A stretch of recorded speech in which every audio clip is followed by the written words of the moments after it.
to a store called Retro Reload and got a cute black and white dress to match my black and white Oxfords and my black and white cat eye sunglasses. Well, we can't wait to see you that day. You look so cute. Thank you. It'll be fun.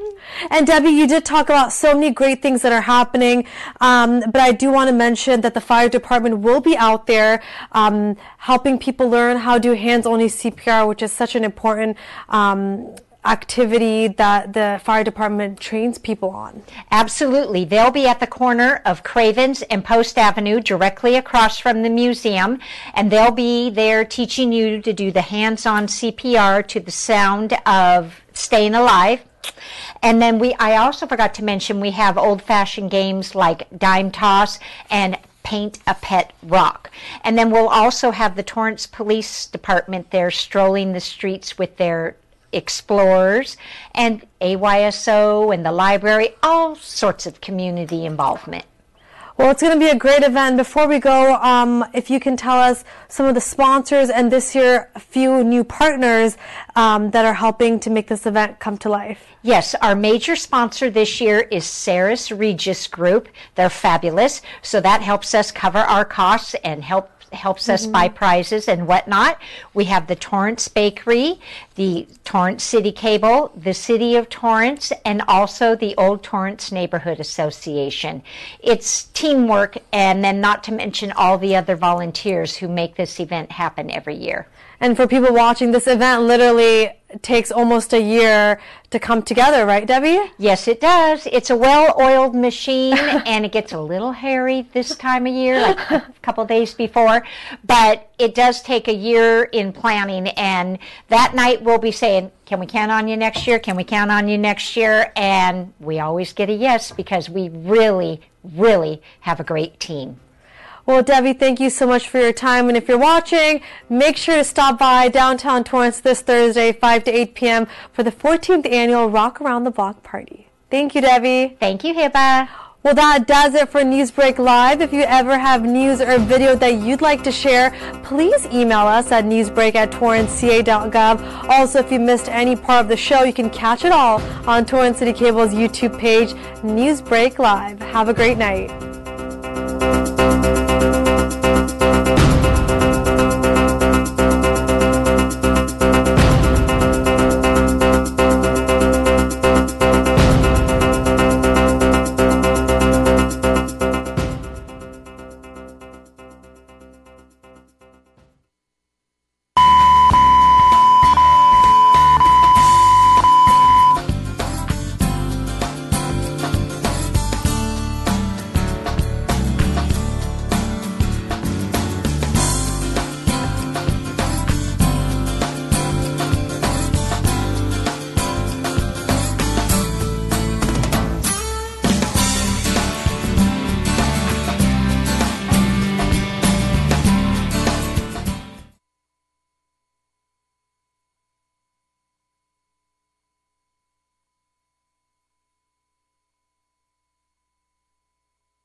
The 2018 Torrance City Council meeting to order. May we have a roll call, please?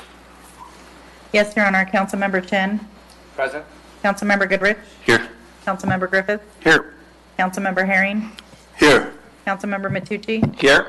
Councilmember Rizzo. Here. Mayor Fury. Here. The council will now recess to closed session to confer with the city manager and the city attorney on the agenda matters listed under 14A, conference with legal counsel, existing litigation. 14B, conference with legal counsel, anticipated litigation. 14C, real property, conference with real property negotiator. And 14D, conference with labor negotiator. A closed session on these matters is authorized by California Government Code Sections 54956.9D1, 54956.9D2, 54956.8, and 54957.6. We will return at 7 p.m. Thank you.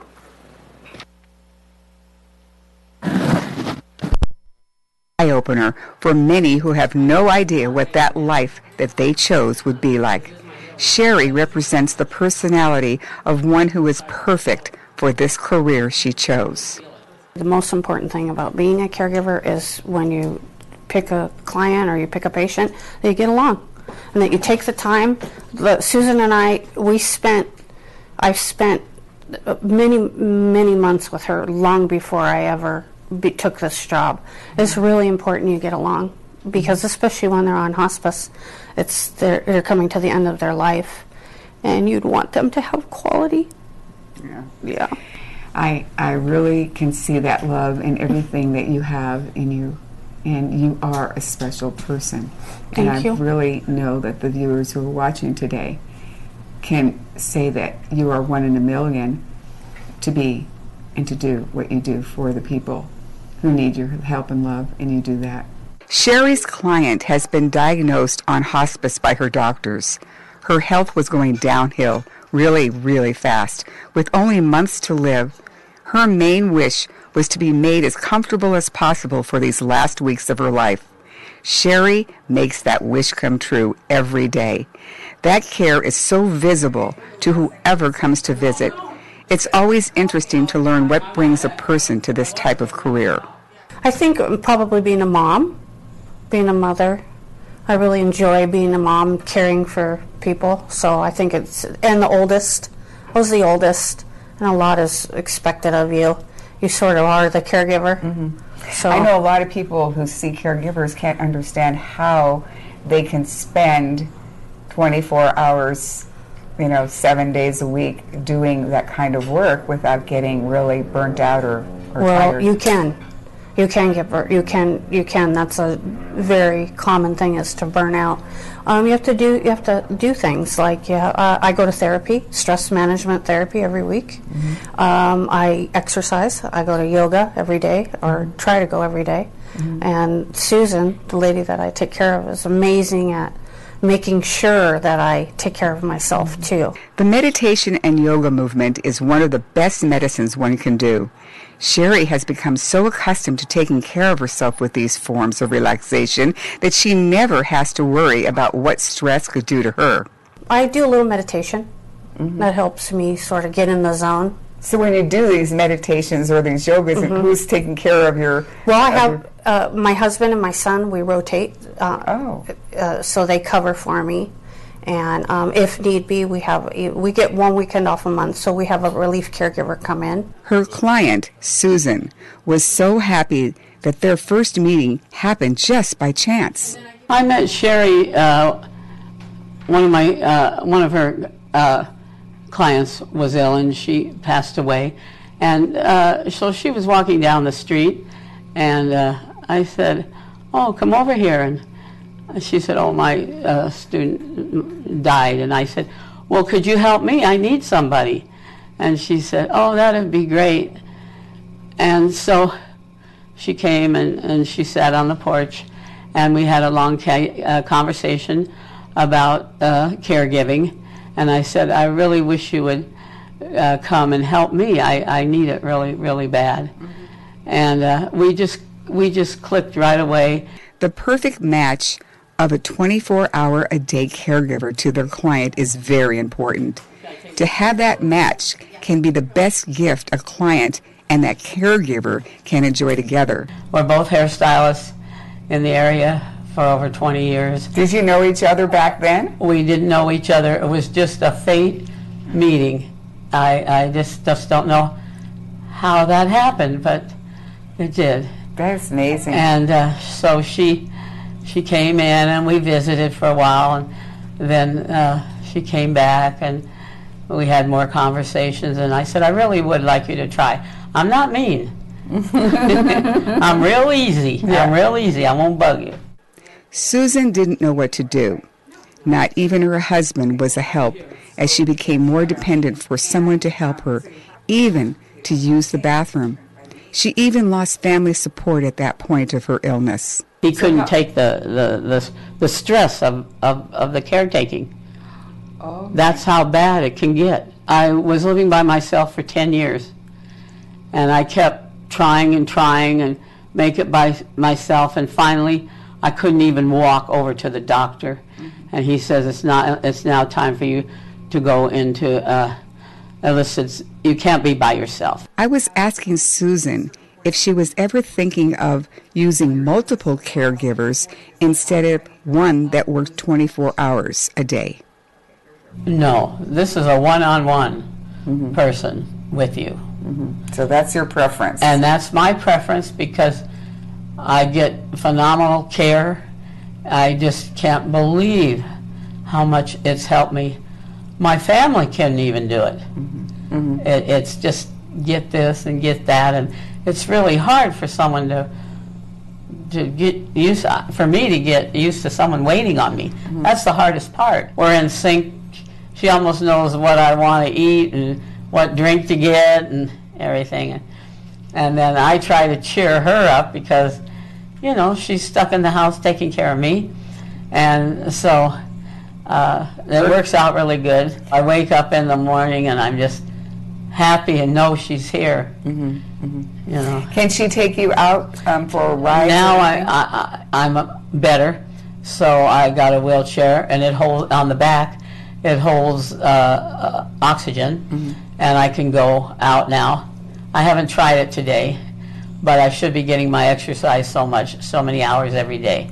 Those who get the difficult information from their medical doctors that there are no further things that they can do for them in their fight for wellness, and are notified that their life will be measured in months, weeks, or even days, have many things racing through their minds. You need a caretaker one-on-one, the same caretaker every day. So they get to know your habit, and if you do what they say, you'll get better. Because I couldn't even walk over to the door there 2 weeks ago. Really? And now I can walk to the door, and I can use my walker, and that's marvelous. Because there's someone there to help me. Meet David. He's an example of the type of care a male can also give to their patients. I was self-employed as a caregiver for about 12 years. And when my wife got ill, this is about 5 years ago now, I just had to stop completely. And my main job, my main ministry was at home. So I didn't go anywhere except home. David shares with us how difficult life became as his wife got sicker and started a downhill ride to her death. There were times she would kick at me, she would try to hit me, she'd try to bite. I got scars from her fingernails. It was a very tough time for a while, and until I reached the point of acceptance, and I couldn't change anything. She was always a very self-reliant woman, and always in charge. It's just her nature. And when it got to where she couldn't do anything for herself, well, I can only imagine the frustration. How does one cope with this situation? It seems like many would just like to run away, but David, he has a wonderful philosophy. You haven't lost your life, this is your life. So you just need to deal with it. And it's not easy. And don't let anybody tell you it's going to be easy. It's very hard at times. Sometimes you're going to be crying, sometimes you're going to be so irritated you can't stand it. But yet, this is your loved one. And you just find a way. I hope today's show has inspired you to think about what you can do to help maybe an aging family member. Today's show really was an inspiration to see the life of a caregiver and how they feel so passionately about the people that they are helping. I'm Hope Witkowski reminding you, knowledge, it's a powerful tool. Tune into Senior Scene next time for more secrets on successful aging.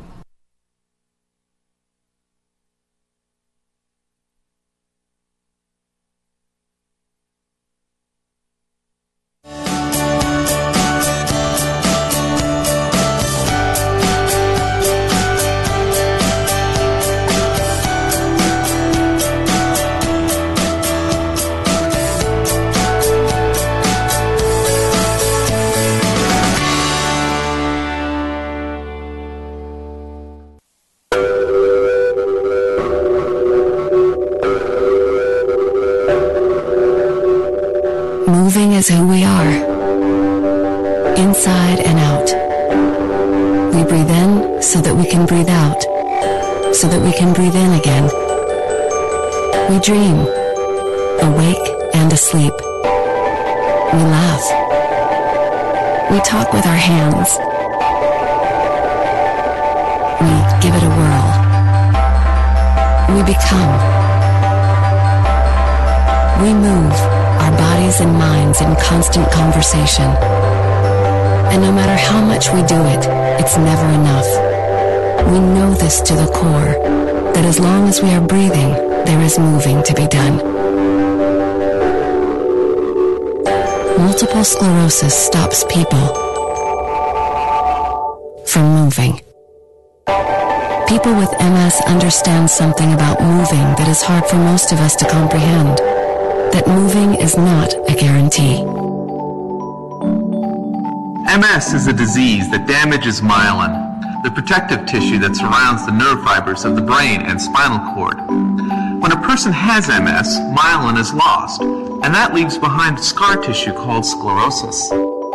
The scar tissue disrupts the electrical impulses that move information from the brain to the body and makes movement difficult. No one knows what causes MS, and there is no cure. The effects of MS are unpredictable and show up in different ways in different people. One person may experience memory loss and fatigue, while another may suddenly lose the ability to see. Someone might lose their balance and have trouble walking, while another may have slurred speech and tremors.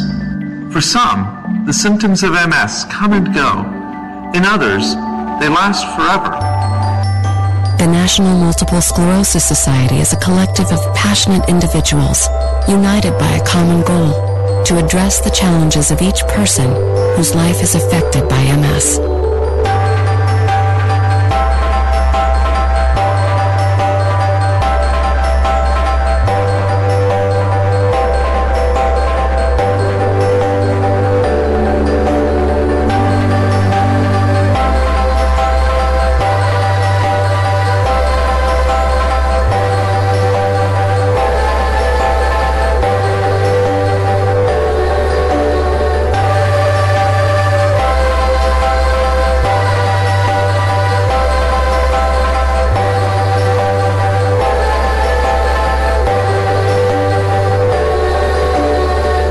The National MS Society leads these initiatives because we believe that moving is not just something you can or can't do, but rather is who you are, that if you are alive, you are connected to the potential, the hope, the momentum of it all. You move along with, because of, and in spite of the great big turning world.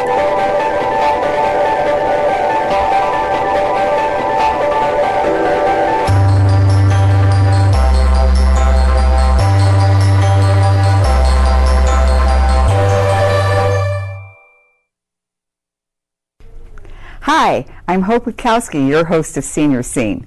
Seeing better may mean having these. As we age, everybody needs glasses. On today's show, we're going to hear from the doctor on how we can take care of our eyes to have wonderful vision all the way through our long life.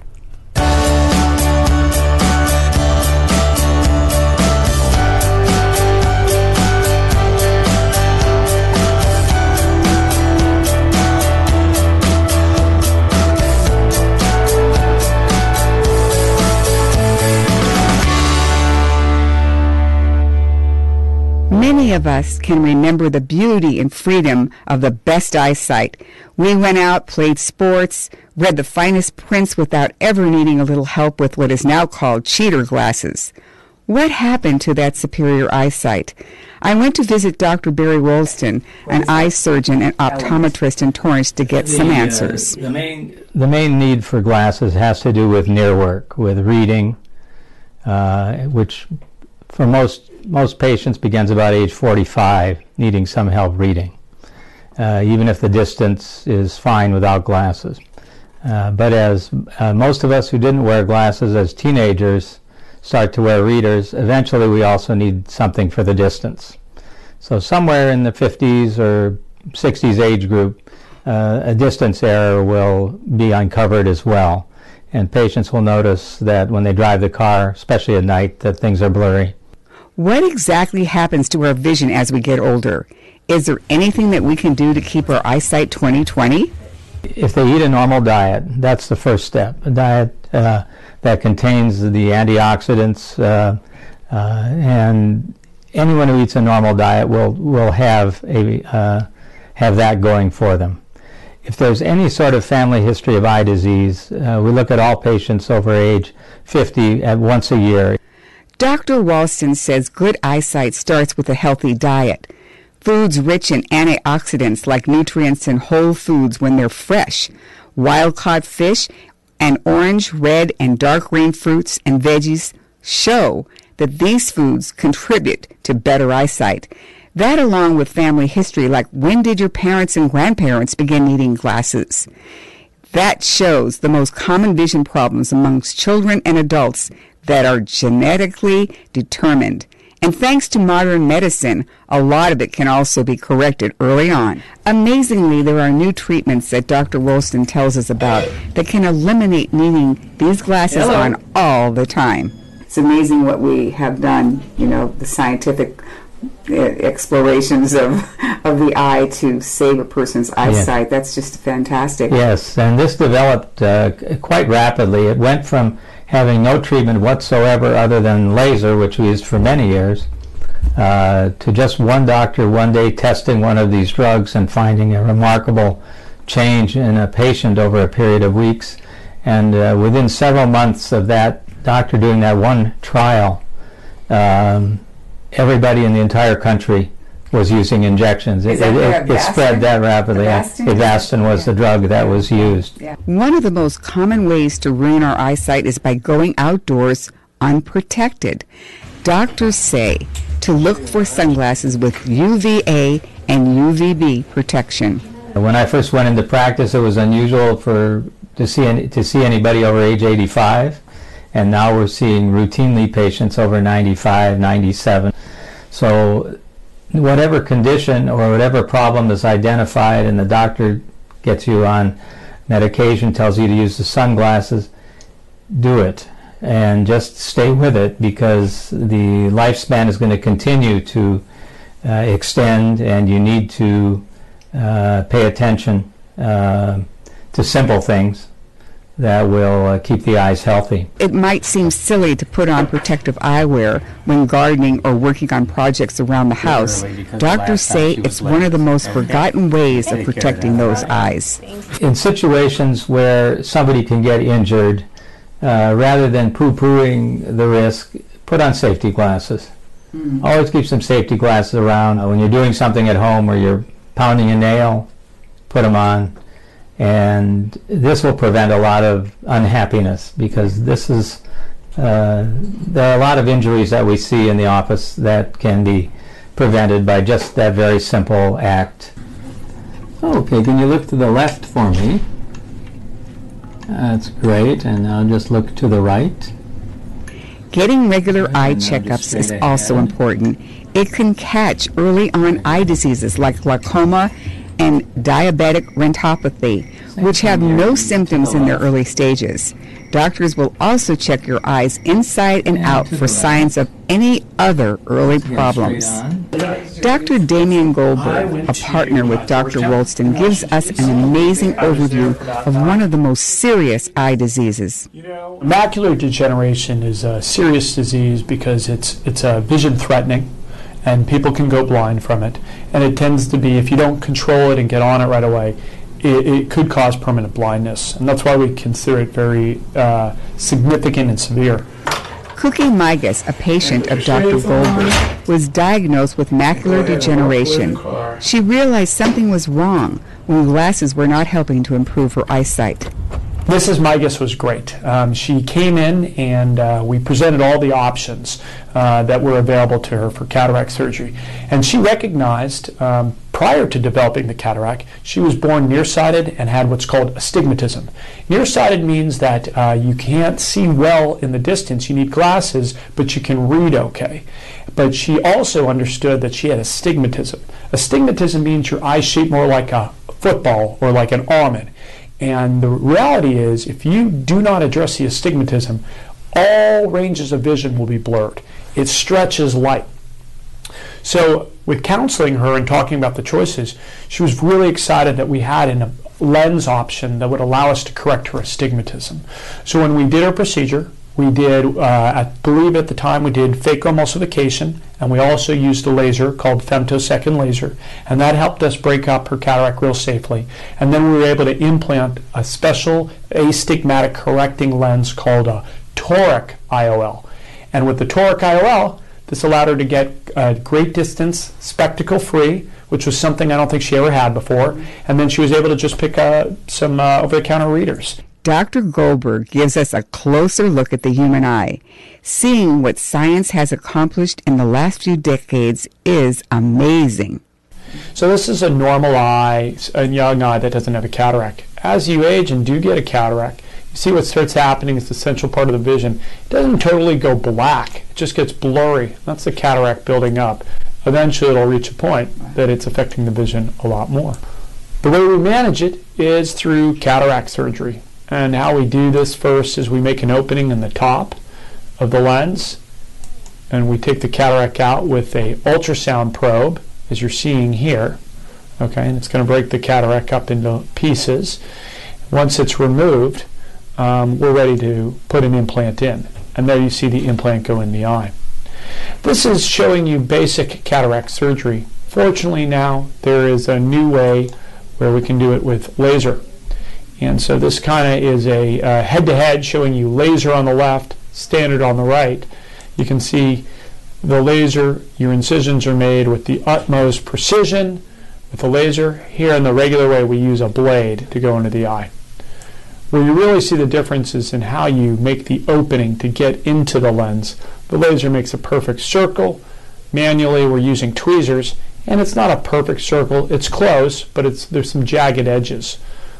And then when it comes to removal, the laser just breaks it up into little pieces, so removal is a lot easier than the standard way. To see how small the new lens called a gummy lens is even more astonishing. Medicine has given us the ability to replace this tiny body part. We used to have to do a procedure where we'd make a very large incision in the eye. Now we've got down to about a 2.5 millimeter incision. Okay? What makes this so novel is that by doing that, we don't need to put a stitch. The incision will self-seal, and it allows us to, with other important technology breakthroughs, sometimes I've done cataracts as fast as 3 minutes. I tell most people it'll take about 15-20 minutes. And the recovery is great. You're at the surgery center or a hospital-based setting, maybe a total of 2 or 3 hours. Procedure will only take 3 to 15 minutes. You go into a post-op area, and you go home that day. Well, I had friends who had had cataract surgery, so I knew that it wasn't terrible, you know. And as a matter of fact, I said I'd rather do cataract surgery than go to the dentist. Well, did they put you out, or they give you that little twilight sleep, and when you wake up, it's all gone, and you say, "Did you do it yet?" The surgery Cookie had, IOL procedure, has enabled her to see distance without the aid of any glasses. She can now read the street signs with great accuracy. It's only the reading glasses that she now buys. I buy the cutest little glasses everywhere that sells them. I can go to the drugstore, or, you know, there's a lot of people that sell them. And I have really cute frames. They match all my outfits. And I don't mind them at all. I want to be able to see across the room. I want to be able to see while I'm driving. So that's why I chose to have distance vision. Thankfully, with new scientific research and modern technology, many of us can get a new lease on eyesight. It also helps when you keep these tips in mind. Number 1, eat well. Incorporate foods high in omega-3 fatty acids along with foods with vitamin C and E. A well-balanced diet can help you stay healthy and lower your odds of obesity, which is related to type 2 diabetes, which is the leading cause to blindness in adults. 2. Avoid smoking to reduce your chances of getting cataracts, which damage your optic nerve, as well as macular degeneration.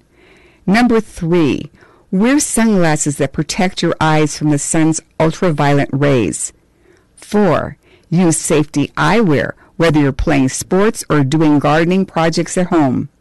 5. Look away from the computer or phone screen often. And lastly, visit your doctor regularly for eye exams.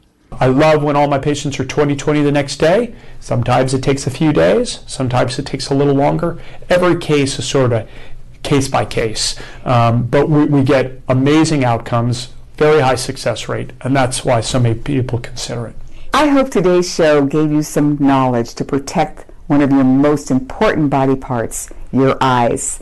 I challenge you to go out and do all those things the doctor told us to do. I'm Hope Witkowski, reminding you, knowledge, it's a powerful tool. Tune in to Senior Scene next time for more secrets on successful aging.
Coming up on This Week in Torrance, newly elected members of the Torrance City Council are sworn in. We'll take you there. Then tickets are on sale for an annual gourmet food and wine festival. You won't want to miss it. Plus, we'll tell you why Chick-fil-A lovers dressed up for this occasion. And the Torrance Fire Department hosted a delicious fundraiser, all to support their own. These stories and much more are just seconds away. Your local news starts right now.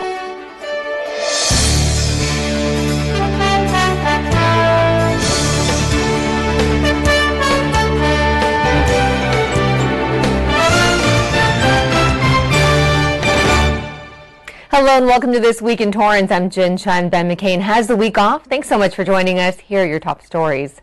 It's the beginning of a new chapter for the Torrance City Council. And I will faithfully discharge the duties upon the duties upon which I am about to enter. which I am about to enter. Congratulations, Mayor. At the recent meeting, Mayor Patrick Fury was sworn in for another 4 years, along with new council members George Chen and Aurelia Mattucci were sworn in by City Clerk Rebecca Poirier. Tim Goodrich was reelected and will be serving along City Council member Mike Griffiths, Milton Herring, and Jeff Rizzo. City Clerk Rebecca Poirier and City Treasurer Dana Cortez were reelected to serve another term. While there are more than 82,000 registered voters in the city of Torrance, less than 33,000 actually voted. Well, council members also had the chance to say goodbye to two of their colleagues. Councilwoman Heidi Ann Ashcraft served one full term and did not seek re-election. Members at the council meeting talked about their gratitude for her service to the community and how she set the bar high as a councilwoman. I'm proud to be part of the elite few women that over the 106 years of the city's existence have served on council. Councilman Kurt Wiedemann, who did not get reelected, also said goodbye. Council members say they will miss his knowledge about Torrance's history. Wiedemann currently serves as the chair of the Finance and Governmental Operations Committees and is a member of many others. He also served on the Torrance Planning Commission from 2006 through 2013. For many, they say it won't be a goodbye, and they know they will see him in the community. Wiedemann says renovations to the Torrance Cultural Arts Center and vast improvements to the infrastructure are just a few accomplishments he's proud of.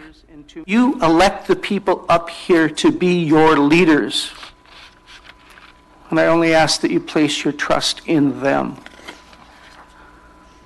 Serving on the council has been the culmination of my civic service, but not my end of my involvement in the community. And the reason's no altruistic on my part, because making Torrance a better place, volunteering your time or your money in any capacity, returns self-satisfaction tenfold to the giver. The owner of the former Toyota National Headquarters sold a piece of its campus. Stars Regis, the Irvine-based developer, sold Gramercy Plaza at 2050 West 190th Street to Century City firm Praylock Real Estate Holdings for more than $26 million.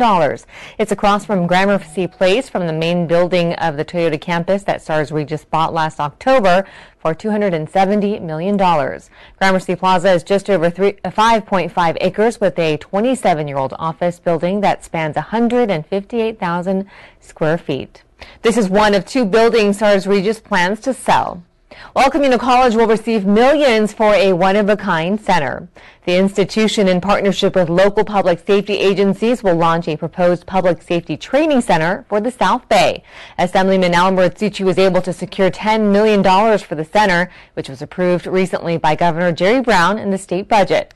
The South Bay Public Safety Training Center will meet two needs. The region is the only part of Los Angeles County without a designated training center for local first responders, emergency management, and medical service agencies. It will also play a huge role for ECC's Fire Academy and law enforcement programs by giving students more space. The center will have classrooms, training towers, equipment, and a location for conducting joint training with multiple agencies in the event of a regional emergency. And with several high-profile events coming to the South Bay, like the Super Bowl and a new NFL stadium in Inglewood, the center will be a huge asset to sharpening skills. Staff is still determining where the training center will be. Torrance Memorial Medical Center's largest fundraiser is next month, and you can purchase your tickets now. Honda's Evening Under the Stars Gourmet Food and Wine Festival will take place on August 25th. You can enjoy a night of sampling some of South Bay's finest restaurants. There will be entertainment, once again, by the Grammy Award-winning saxophonist Kenny G. A special pre-sale deal through July 31st includes 2 general admission tickets for $500. For tickets, go to torrancememorial.org. Well, coming up in just a few minutes, art enthusiasts visit downtown Torrance for a one-of-a-kind exhibit. We'll be right back.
Chick-fil-A lovers came dressed to impress and in return received some delicious chicken.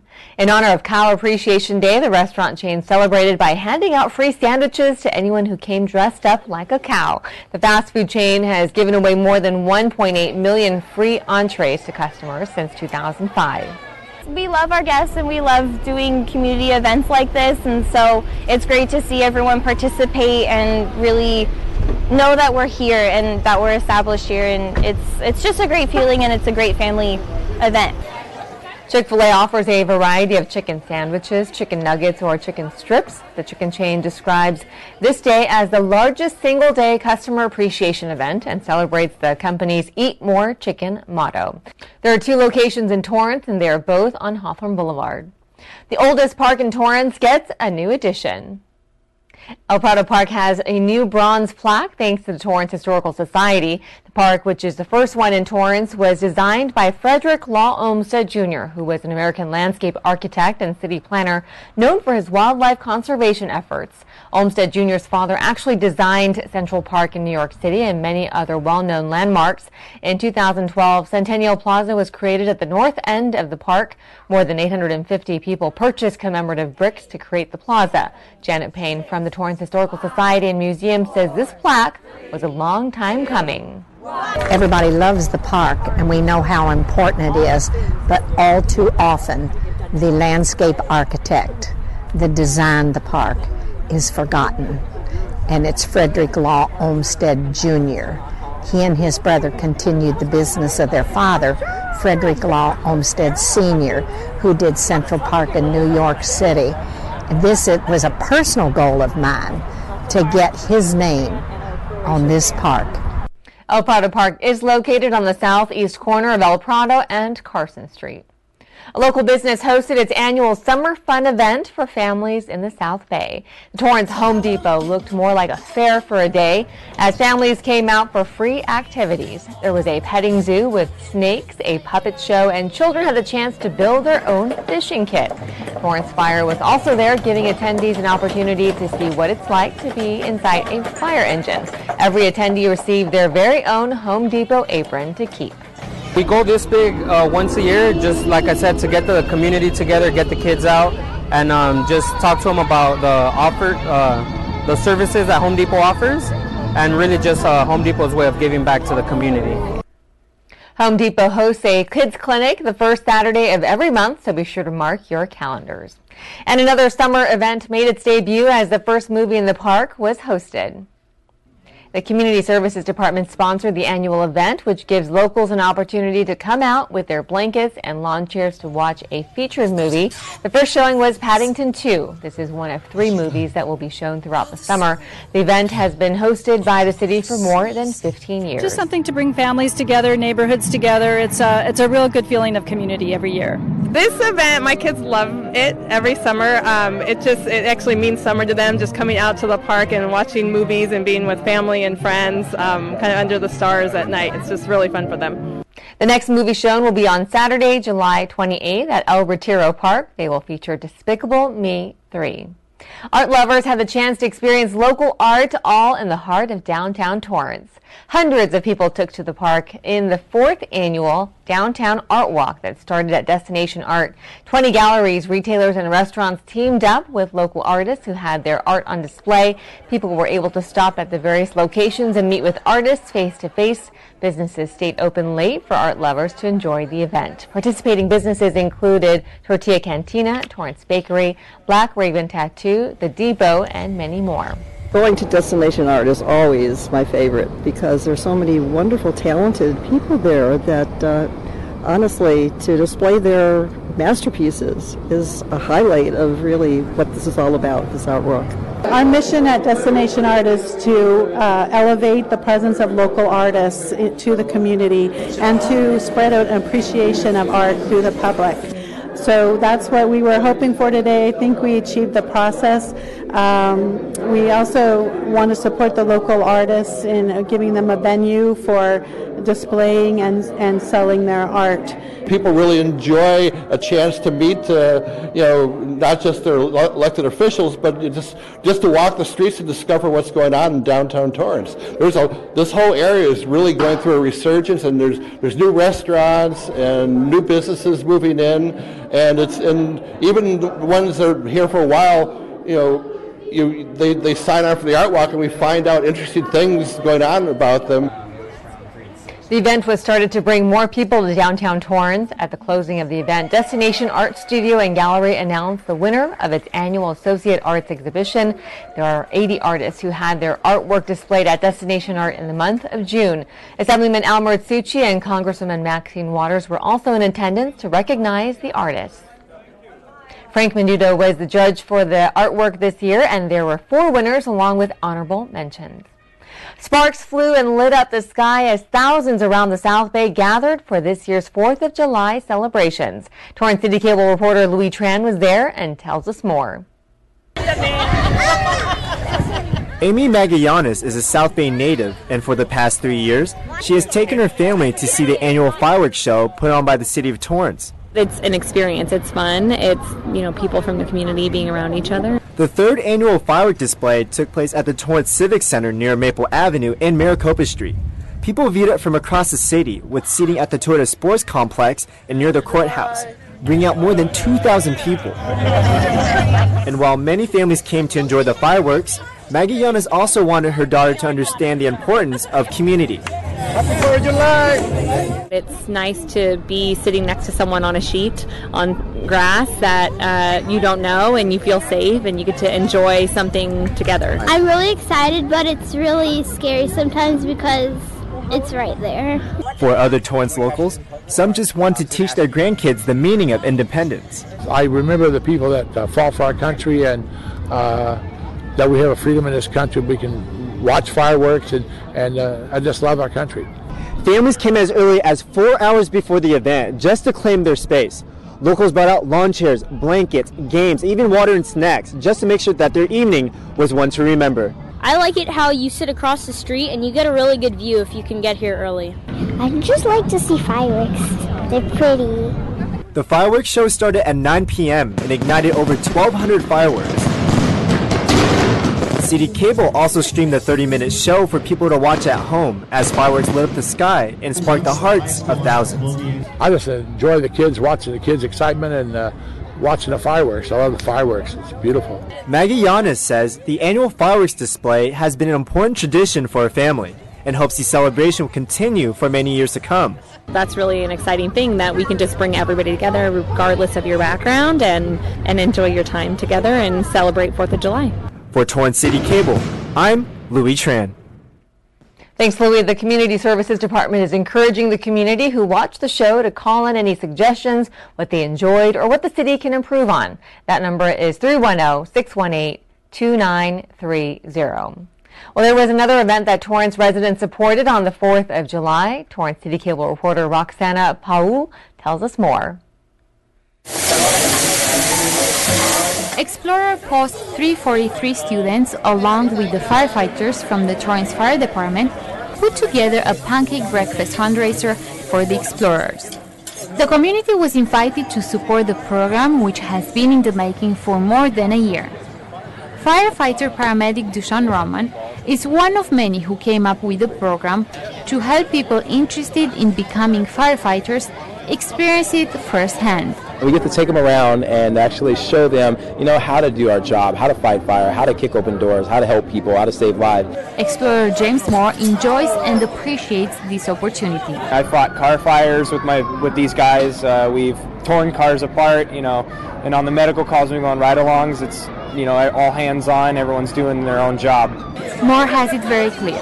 He wants to be a first responder. I always thought about it when I was a kid. We used to go to Fire Service Day back when they had it over in the Scrock parking lot, and they would do the live demonstrations and stuff. It was about, I think, sophomore year of high school where I saw a girl get hit by a car, and I just took action. The program has 37 students and is for youth 15 to 21. Chick-fil-A, Coffee Bean, and Sam's Club donated supplies to help with the cost of the event. Black Bear Diner donated 1,500 pounds of pancake mix, along with Mama and Papa Bear. Being here is such an honor because I've always wanted to be in the fire station and just meet the fire department and see the trucks up personally close, and so I enjoy it. All the proceeds from the fundraising will go to help them pay for uniforms and the gear they need. We're very limited to resources when it comes to the things we can do. So when we raise money for something like this, we can do events such as car extrication, which is the Jaws of Life. Assistant Chief Steve Traskis fully supports the program. The community wants to come out and support and give financially to help them achieve their goals. And then also on the flip side, the explorers get a little glimpse of community outreach and involvement and giving back to the community and being a part of that fiber in the community. So it's a win-win for both parties. For Paramedic Roman, the program has a personal value. When I was 15, I knocked on the city of Downey's door, and they embraced me with open arms. And so I didn't know that this was possible until then. And once I was in the door, they let me start wearing the uniforms. They let me start breaking down doors, and I was loving it. I was hooked. That I got a chance to be a part of this thing. This family. The fire department is a huge family. I'm so proud of him. My husband, our whole family, and we are encouraging this for any young people that want to go into the fire service. It's just wonderful. For Torrance City Cable, I'm Roxana Paul. Thanks, Roxana. The fire department's goal was to raise $4,000, and thanks to the community, they surpassed it. For more information on the Fire Explorers program, you can go to torranceca.gov.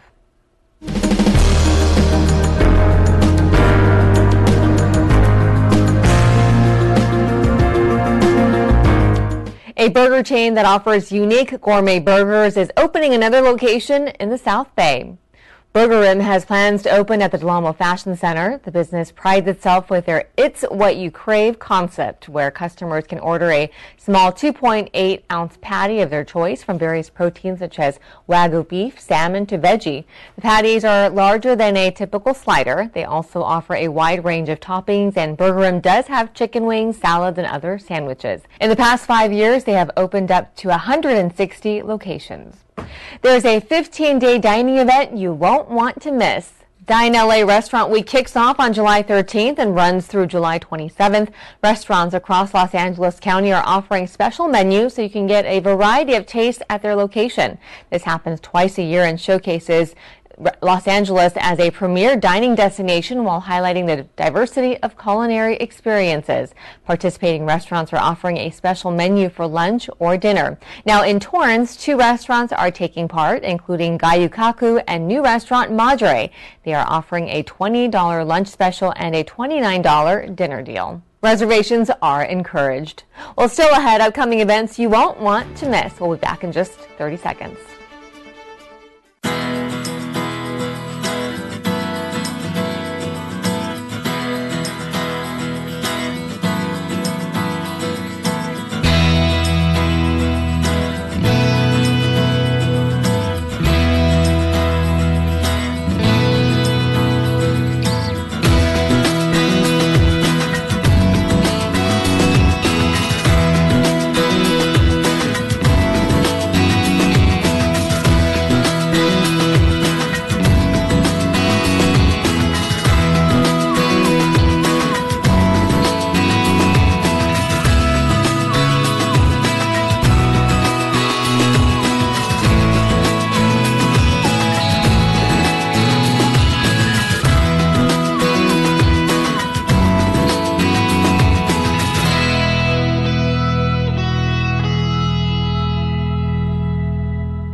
Welcome back. Here are some upcoming events you won't want to miss. Torrance Historical Society and Museum is bringing back its 14th annual Rock Around the Block event in celebration of the All-America City Award. This takes place on Thursday, July 19th from 5 to 8 p.m. The free 1950s-style family block party offers 50s music, special exhibits, vintage car displays, and interactive fun, along with the In-N-Out food truck.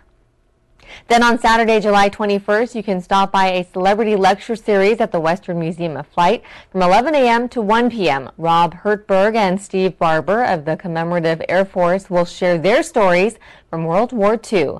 The Western Museum of Flight is located at the Torrance Airport. Then on Sunday, July 22nd, you can attend Bridge USA's Japanese Summer Festival from 10 a.m. to 7 p.m. at the Torrance Cultural Arts Center. The festival features more than 60 booths filled with food, kimonos, and souvenirs. There will be live music and even a parade. Well, that does it for us on This Week in Torrance. I'm Jin Chun. Thanks so much for joining us. We'll see you next time.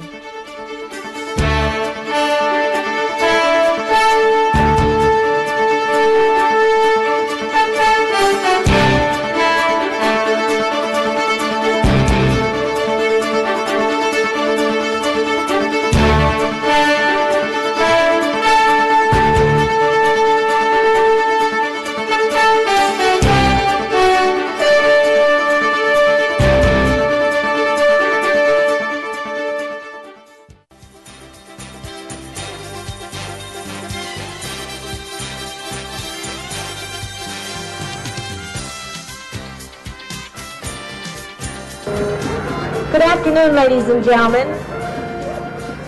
We're going to try to survive with the wind and the bands here for an unveiling of a historic building. My name is Janet Payne, and I'm president of the Torrance Historical Society. The Historical Society started in 1973, and we opened our museum in 1979. The purpose of the Historical Society is to preserve the history of Torrance and to educate the people about the history of Torrance. The reason we're here today is because this building is part of the history of Torrance. I want to give you just a little background about this particular building and why we think it's so important. In 1913, a telephone service began at the Pacific Electric Depot, which is the depot over here at Cabrillo and El Prado. A man named George Christopher operated a switchboard 24 hours a day, so the people that were beginning to come into Torrance with the industry and the model city would have telephone service. He lived across the street at the Elroy Tan Hotel, which is still standing. In 1928, this building was built. The building itself is a Spanish colonial revival with mission revival styling. When the building was built, only 60 feet of the building was built. In 1941, 24 more feet were added onto it. And in 1946, 16 more feet were added. Now, until last week, I did not even know that information. That information was uncovered by the owner of the building in conjunction with the city in all their earthquake studies. That's when that information came to us, and I bet the telephone company doesn't even know that. So that's news today. The important thing about this building is that in 1953, also it was purchased by Ann Campbell. It was turned into the Credit Bureau. At that time, Pacific Telephone Company moved over onto Cravens Avenue at a lot that they purchased. Now that lot had been vacant for many, many years. One of the owners of that lot was Charles Curtis. He and two of his friends bought the lot for $300 each, a total of $900. And it is my understanding when they sold it to the telephone company that they sold it for $9,000. They were very happy that they made such a large profit, but I think it was a lot of years before they turned that dollar on the property. In 1941 and after the war, that particular piece of property, all the neighbors that lived on Ingracia, which borders up to that building, had a victory garden on that piece of property. So there's quite a lot of history associated with just the properties themselves.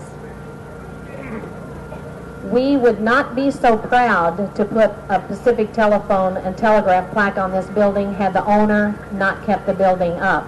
At this time, I'd like to introduce several of our representatives here today. We have Ann Campbell, who is the owner of the Torrance Credit Bureau.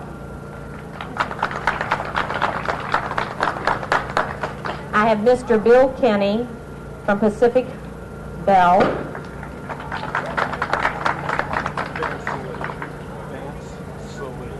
And Mr. Vance Salee is also here from Pacific Bell.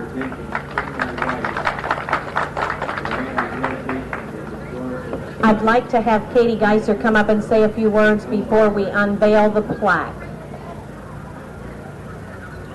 Thank you, Janet, and thank all of you in the Historical Society for what you're doing to preserve not only buildings, recognize historic sites and places in the city of Torrance, but to preserve our past and our history. We'll be unveiling a plaque today that will show the significance of this particular building. This is a significant year in the city of Torrance. Of course, it's our 75th anniversary, and it's a time for celebrating our past, learning more about our beginnings, and this is a part of it. So we're happy to join with the Historical Society in recognizing this particular landmark building.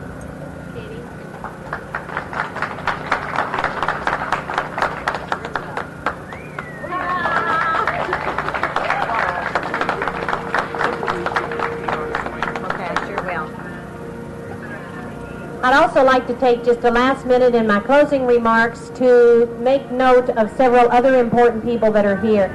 We have from our Torrance City Council, Dee Hardison, out in the audience wearing the Friendship Festival t-shirt. Jim Mock is out there. And we have our city attorney, Stanley Remmelmeyer, over here. Hi, Stanley. And we also have Mr. Tim Mock from the City Council. I have Mr. John Alter, past president of the Torrance Historical Society and also on the Cable Advisory. I'd like to take particular time to thank Mr. Dave Geyer, who's on my board of directors, who helped gather some of the history. Dave. And also was a coordinator for the Historical Society and with Pacific Bell in putting up this plaque and having them sponsor our booth. One last note here is when Mr. George Christopher ran the switchboard, he did everything manually. In the not too distant future, I believe everything, and I'm not sure of the correct terminology of it, is going to be computerized, so we won't have anybody plugging little things in anywhere. It'll be completely computerized. Please take time today to visit our museum. It's right down Post Avenue where all the antique cars are today, and we're really proud to be here today, and thank you for coming. Bye.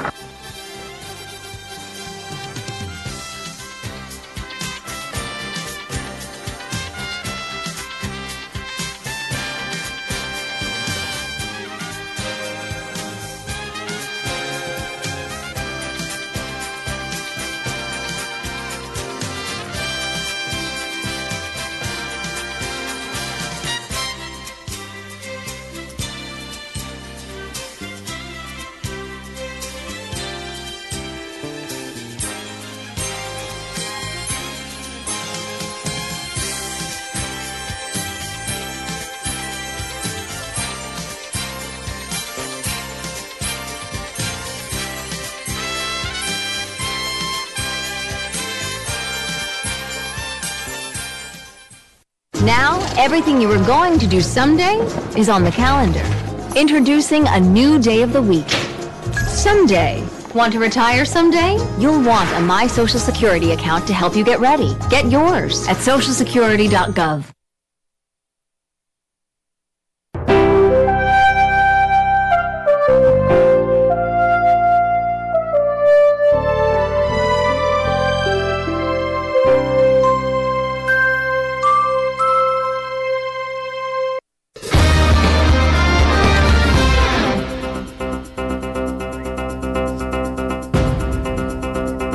Good evening and welcome to Newsbreak Live. I'm Hiba Sama. Thanks for joining us. California pizza kitchens across Southern California are honoring Long Beach Fire Captain David Rosa today. In partnership with the nonprofit organization The Fallen Heroes, CPK is giving 20% of the proceeds from each check to Rosa's family. California Pizza Kitchen at the Rolling Hills Plaza is participating. Local Torrance firefighters and representatives from the organization came out to show support. All you have to do is mention or show the fundraiser's flyer. Many of the participating locations will have that. Dave was an amazing man. He was dedicated to his profession. He was a man of tremendous faith. He was dedicated to his family, and that's a big hole for our agency, and we're always going to, we'll never fill that hole. We'll always remember Dave. And so the ability for us to have an event like this, to really talk to the community about who Dave was, and show that with the members, the people that are showing up here to support with their dollars for his family, that's a big deal for us. And Year-old Rosa was shot and killed on June 25th after he responded to an explosion at a senior home. Rosa was a 17-year veteran with the Long Beach Fire Department. Torrance City Cable reporter Louis Tran will have this full story this Thursday on This Week in Torrance. This event ends tonight. And you have less than 2 hours to satisfy your sweet tooth with IHOP's iconic pancakes. IHOP is celebrating its 60th birthday today with 60-cent pancakes until 7 p.m. tonight. International House of Pancakes restaurants nationwide are offering short stacks of the buttermilk pancakes for the special price to celebrate the day in 1958 when brothers Al and Jerry Lappin opened up the first restaurant in Toluca Lake. The plate of 3 pancakes usually cost $4.97. Today, IHOP has more than 1,750 restaurants across the country and world. The Torrance South Bay YMCA is looking for military veterans in the community to help out.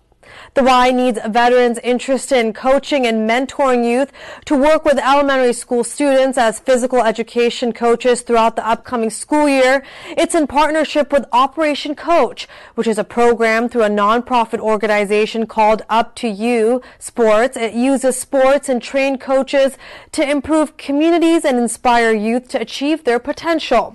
They're looking for a commitment from this August through June 2019. Veterans will receive a compensation for 900 hours of service, as well as an educational award of nearly $3,000. If you're interested, you can contact Jesse Goldstein at ymcla.org. A big-name retailer is helping teachers save money when buying classroom supplies. Now through July 21st, Target is offering teachers nationwide a special 15% discount. It's the first time the company has offered this type of deal. It includes discounts on classroom supplies, storage, tissues, and hand sanitizers. Target's Executive Vice President and Chief Merchandising Officer says it's a way for the company to acknowledge the role teachers play in going the extra mile for their students. Teachers first have to sign up for the coupon with a third party verifies their eligibility. In a National Center of Educational Statistics study released recently, 94% of teachers reported spending their own money on supplies. A spa blog that highlights the hottest spas and new trends is shedding light on a local hotel spa here in Torrance. Spa Week Daily, in honor of traveling season, released the best resort spas in the United States. On the list featured Spa Relican at the Miyaka Hybrid Hotel in Torrance. The writer says people can experience the power of energy at the unique spa using a rare mineral from Japan. The spa also offers a body detox to help you feel renewed the second you leave the spa. Other great packages at the boutique hotel include hot stone yoga and various types of massages. To get in touch with the spa, you can give them a call at 310-212-6408. Now, Dine LA is in full swing, and we have a few restaurants participating right here in Torrance. The 15-day dining event showcases Los Angeles' premier dining destination. In Torrance, Guy Kaku's Japanese barbecue restaurant and Madre's Oaxacan restaurant in Mezcaleria will both have a lunch and dinner special. Lunch will cost $20 and dinner $29 before taxes. We stopped by Madre today to get a sneak peek of their menu. One of the main dishes that we have in Dining LA, it's our mole negro, which is a classic Oaxacan dish. So we put it in a certain price where everybody can afford and try one of the delicious moles that we have. And some of the desserts that we offer are very adventurous, as our Oaxacan chocolate tres leches, and also our mezcal flan, which is part of the menu as well. Just come enjoying one of the best cuisines from Mexico here in Torrance. Look forward to seeing you and take advantage of the Dine in LA offer. Dine LA runs through next Friday, July 27th. A local brewery is celebrating its birthday by giving back. Cosmic Brewery has been in business in the city of Torrance for 2 years now, and they're hosting an anniversary party on July 28th all day. You can bring new and unwrapped items such as crib-side mounted musical toys, plastic toys with lights, and various items for infants and toddlers. These will be donated to the Miller's Children's Hospital. They're also collecting items for dogs such as flea medication, shampoo bowls, and leashes that will benefit K911 Rescue. Admission to the party will be your donations. For more information on the fundraisers, head to Cosmic Brewery's Facebook page where you can find some other items as well.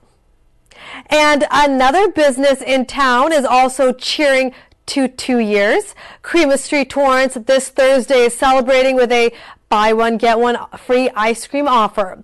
This is taking place all day. Creamery Street is known for its creamologist specialization, which uses liquid nitrogen to prepare customized, handcrafted ice cream.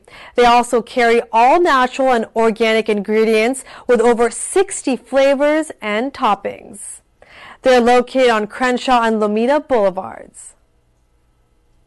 And hundreds of people made their way to Wilson Park to listen to some jazzy tunes.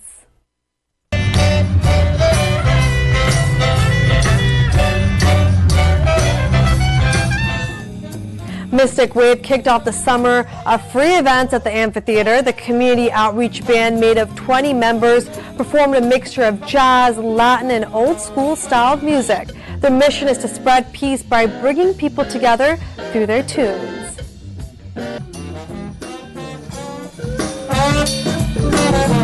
It's fantastic to perform here. Just the people are great. The weather's been communicating. The sound is really good, and it's just an overall very good vibe for us. Because like any good band, we feed off the energy of the people that come to see us. The next summer event at Wilson Park is next Friday on July 27th at 7 o'clock. Shakespeare by the Sea presents The Winter's Tale. And let's get to the weather. The heat wave has cooled down. Today there was a high of 73 degrees with an expected low of 68 tonight. Then tomorrow and Thursday will warm up with a high of 79 and a low of 69 degrees.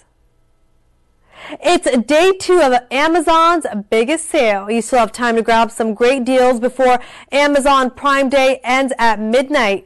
This year, for the first time, the biggest retail deal for Amazon will go for 36 hours. As of this morning, many sources say some of the best items on sale are all the Amazon devices like the Kindle, Fire tablets, and Echo speakers. There are also great deals on Bose noise-canceling headphones. You have to be an Amazon Prime member to take advantage of this sale. A unique group of talented performers are celebrating their 30th year of productions here in Torrance. The Aerospace Players this Friday are bringing Mary Poppins to the stage at the James Armstrong Theater.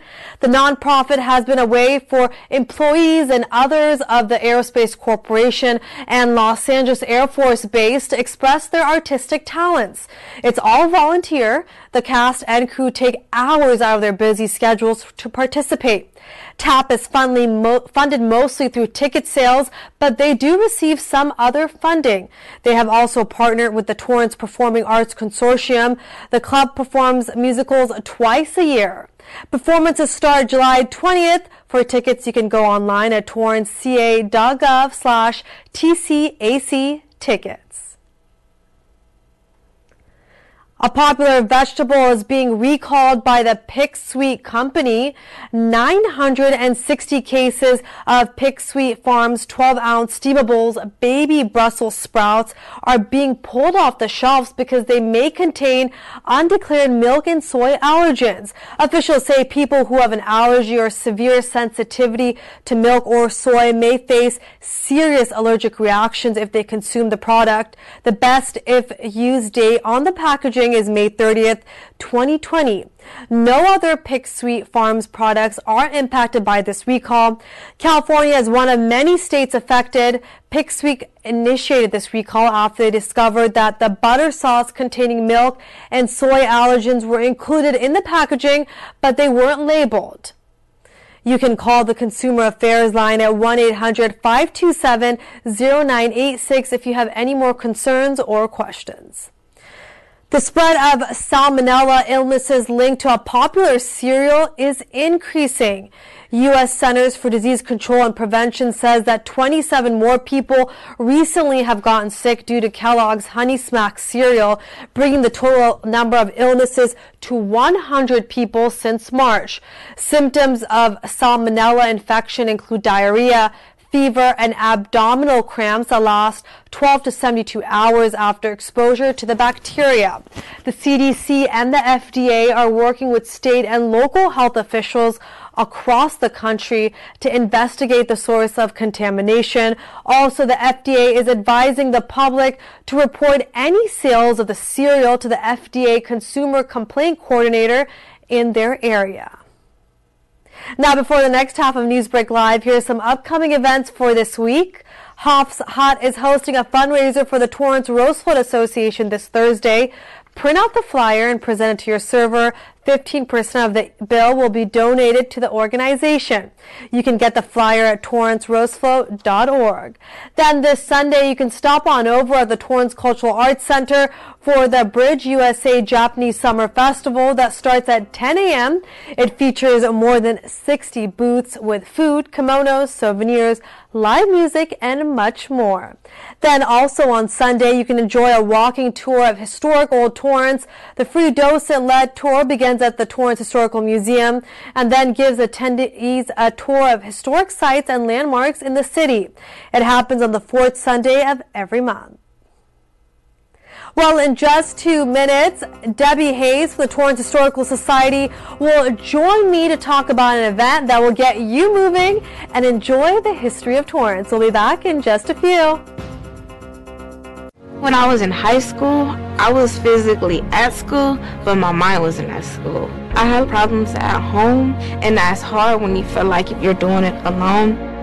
That's when I met our niece, my mom, as I'll call her. She started helping me a little bit, like me. I don't know what you're doing with your life, but your future is more important. She's my strength. Just being a support for those hard days and those hard nights, not giving up on me. Thank you to my mama. I wouldn't have did this if it wasn't for her. Today is for my mama and everybody who had my back. It takes a village to help somebody get their diploma. Some people would think, well, maybe it's really not that big of a deal, but it really is. It changes your whole life.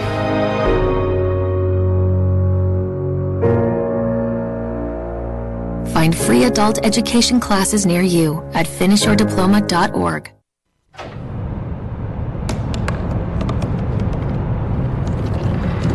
They said I couldn't dream. Called me a piece of trash and swore that's all I'd ever be.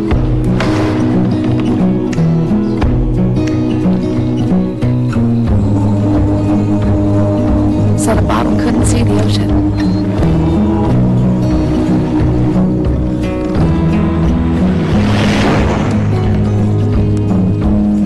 Give up.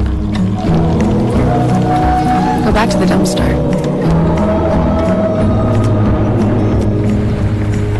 But I didn't listen. I made my way.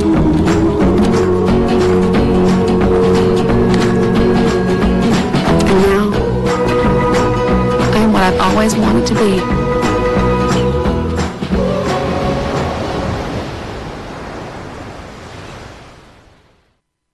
Mention an event coming up. Welcome back to the second half of Newsbreak Live, and joining me is one of my favorites, Debbie Hayes from the Torrance Historical Society and Museum, who does it all. How are you tonight? Doing well, Hiba. Thank you for having me here this evening. Thank you for being here, and we're talking about an exciting event that's this week, the 14th annual Rock Around the Block celebration. How exciting is this? It's the 14th year. It is. I can't believe it. I remember when we started way back then, and we were hoping to just get like 200 people. Oh my gosh, it has grown to over 1,000 people. And what better event is there than like stepping back into time? Back in the 50s, the streets are lined with 50s cars, and we also have some Model A's and T's there as well. And people are wearing poodle skirts and pedal pushers. It's an awesome evening. There's so much more that we'll go into as far as what the event has to offer, but I want to talk about the historical significance of this event. Yes, well, what we always try and do are think of ideas to get people into the museum. So one day we thought, if we have a 50s-based event, then we can let people know that back in 1956, our city received the All-America City Award. And this is a huge deal. Yeah. Obviously, because we're still celebrating it now. But anyway, we have our telegram from Eisenhower congratulating us and everything. And so that's how Rock Around the Block got formed, as a way to get people into the museum.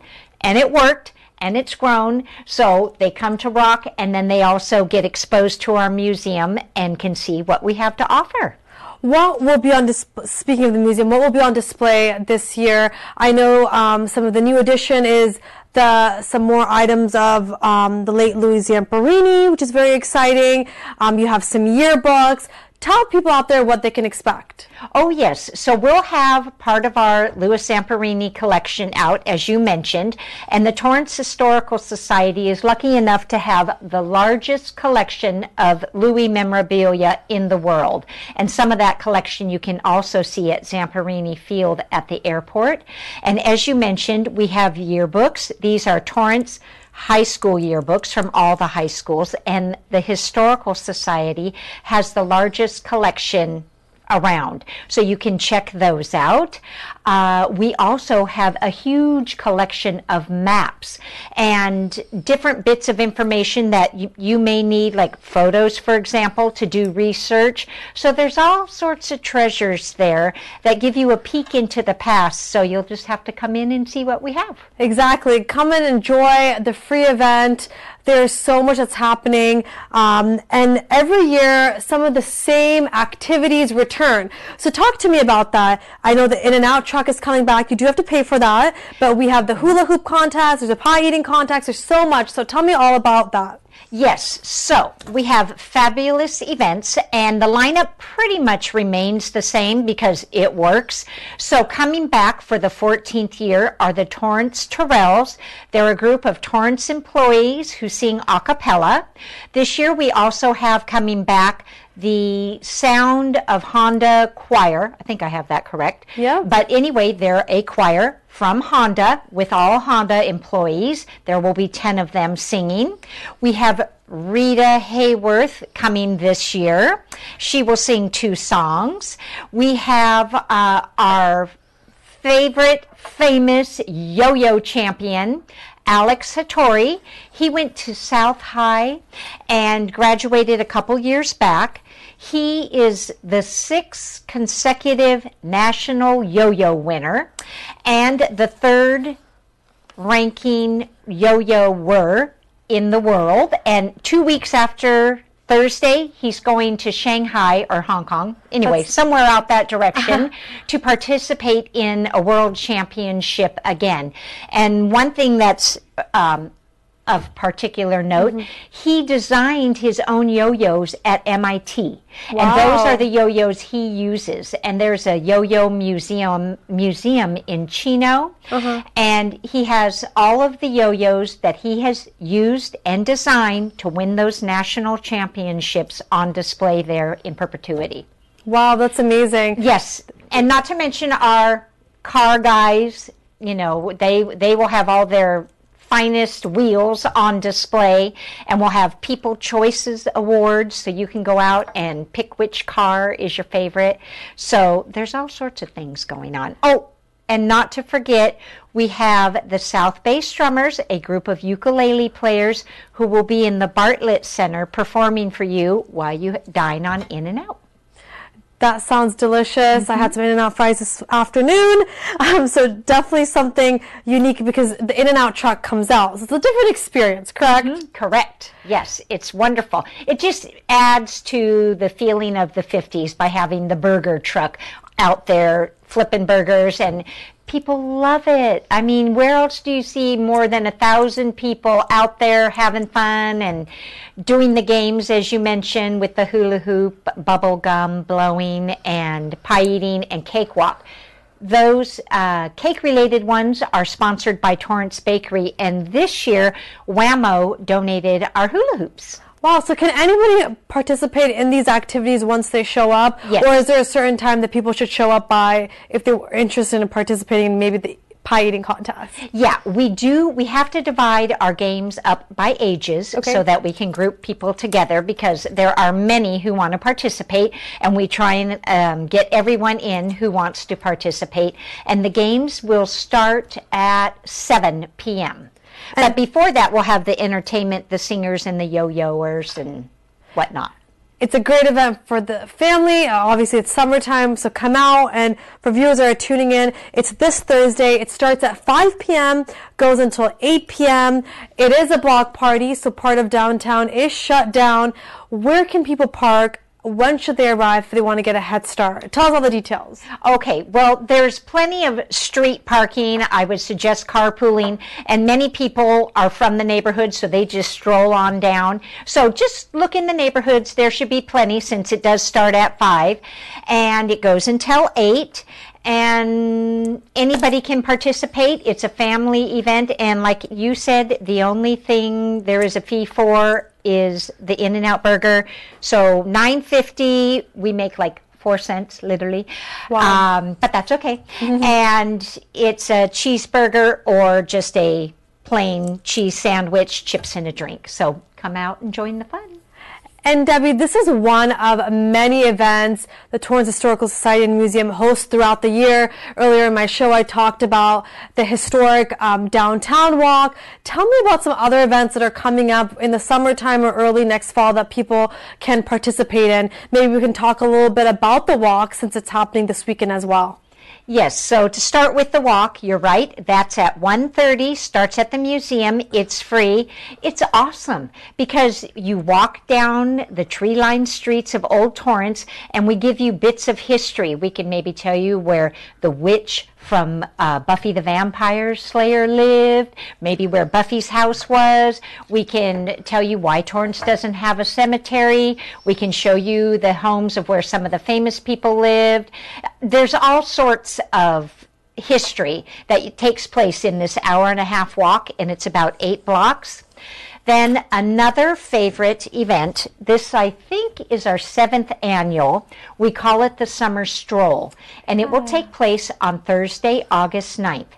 And we collaborate with local restaurants, and what we do is start at the museum, and for $35 we have a group of 35 people, and we will walk down the streets, and before we arrive at a restaurant, we'll show you a picture of what it used to look like and what it was prior, tell you a little bit about its history, and then we'll go inside for a sip and a sample, and then move on. So it's like a progressive dinner, and we have the Red Car, Catch Cafe, the Depot Restoration Kitchen and Wine, Local Kitchen, Keegan's and Torrance Bakery participating this year.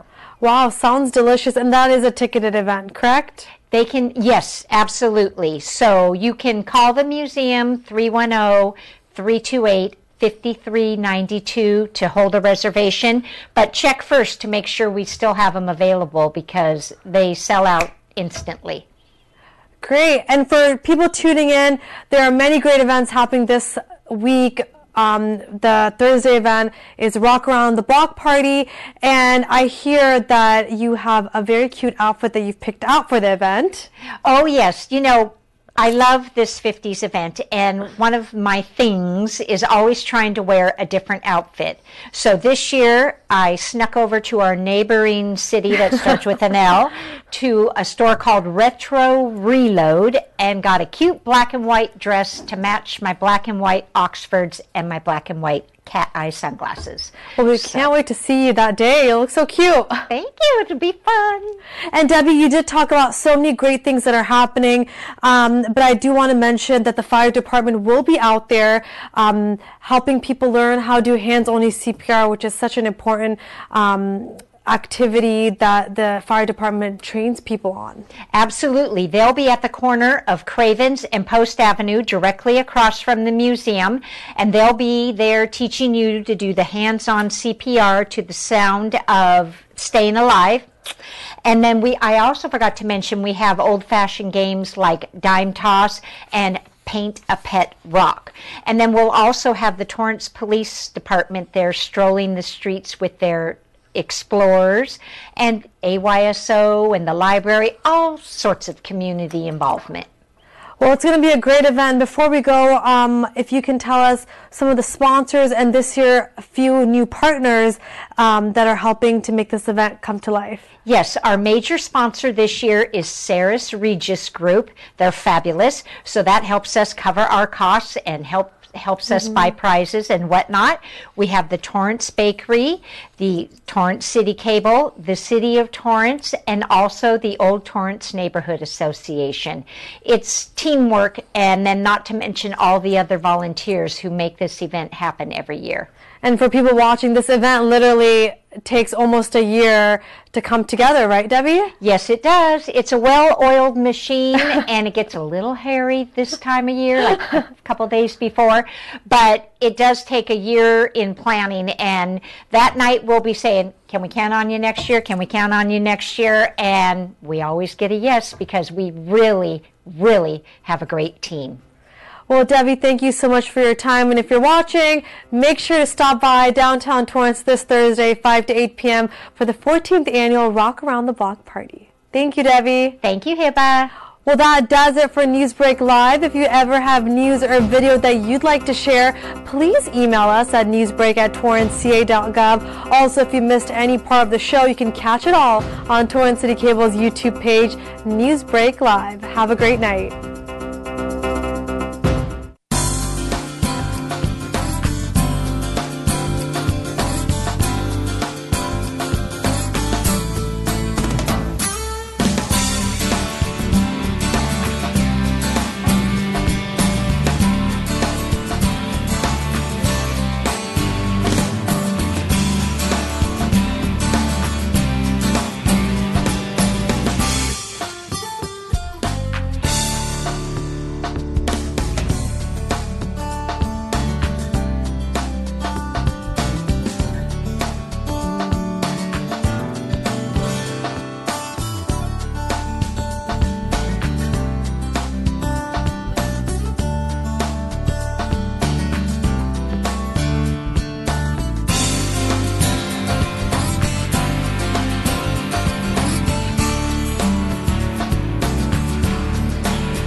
report, Your Honor.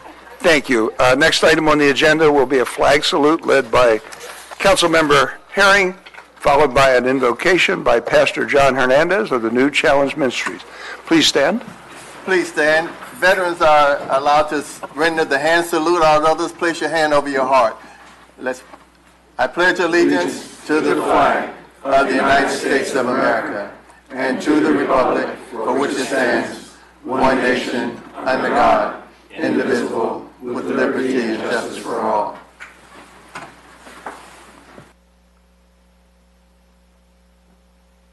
Let us pray. Father, we come before you tonight. We thank you for this time. We ask and pray that you would bless us and bless the leaders of our city here of Torrance, bless the mayor and all the city council members, bless the business here this evening. We thank you for this time. And everyone said, amen. Thank you, Pastor. I'll take a report of the city clerk on the posting of the agenda. Your Honor, this agenda was posted on Thursday, July 12th. Thank you. I'll take a motion to waive further reading. Move to waive further readings. Second. Start voting, please. Your Honor, that motion carried unanimously. Thank you. Announcement of withdrawn, deferred, under supplemental items. Yes, Your Honor. There are no withdrawn or deferred items. There are supplemental materials at the back of the room for item 8D to approve the First Amendment to an agreement with Rattan Tucker for legal and demographic services related to the California Voting Rights Act, and item 8B to accept and appropriate $5,000 donation from the Memorial Care Medical Group to sponsor 3 summer concerts at Wilson Park. In addition, this matter will be covered under Community Matters. Thank you. Next item on the agenda is Community Matters. I'll take a number and title on 6A.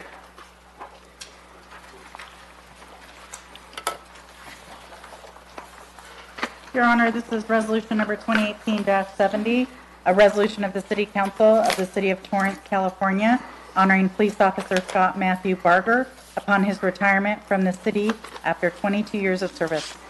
Move to approve resolution number 2018-70. Second. Start voting, please. Your Honor, that motion carried unanimously.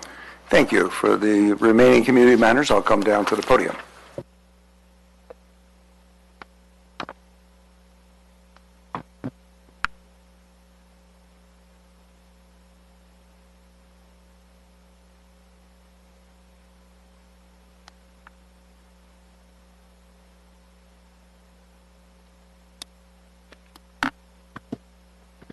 Item 6B is a resolution number 2018-71 honoring Torrance City Councilwoman Heidi Ann Ashcraft for her many years of dedicated service to the community.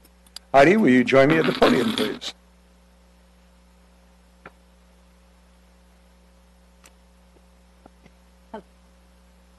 In keeping with our tradition, each council member will read a portion of the resolution, starting with me. Whereas Heidi Ann Ashcraft has served with excellence during her nearly 5 years as a Torrance City Councilwoman, being first appointed on December 17, 2013, and elected into office in June 2014, and whereas prior to being appointed to the City Council, Heidi served on the Torrance Unified School District Board of Education for 3 terms and was a founding member of the Torrance Human Relations Committee and Visions of Unity Art Competition.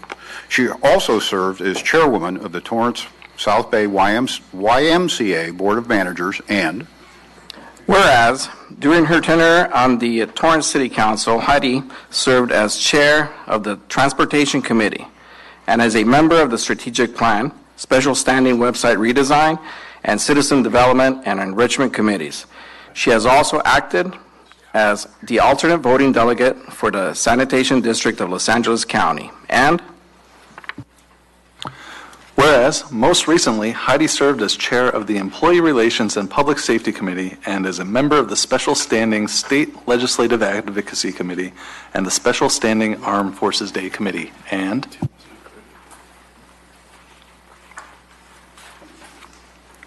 Whereas she also acted as the alternate voting delegate for the League of California Cities, Los Angeles County Division, as well as for the Southern California Association of Governments and the South Bay Cities Council of Governments, and whereas Heidi continues to contribute to the development of arts and culture in our community as a member of the Torrance Cultural Arts Advisory Board, Torrance Historical Society, Old Torrance Neighborhood Association, Torrance Sister City Association, and the Embroidery Guild of America, and whereas for 11 years, Councilwoman Heidi Ashcraft served on the Southern California Regional Occupational Center Board of Education as a member and also held several offices, including president, and whereas throughout her time in public service, Councilwoman Ashcraft dedicated her efforts to education, balancing budgets, strengthening the safety and security of the city, and addressing infrastructure. She has and continues to serve the city of Torrance with honesty, integrity, and poise. Now, therefore, be it resolved that the City Council of the City of Torrance, California, does hereby commend and honor Councilwoman Heidi Ann Ashcraft for her many years of dedicated service to the City of Torrance, introduced, approved, and adopted this 17th day of July, 2018.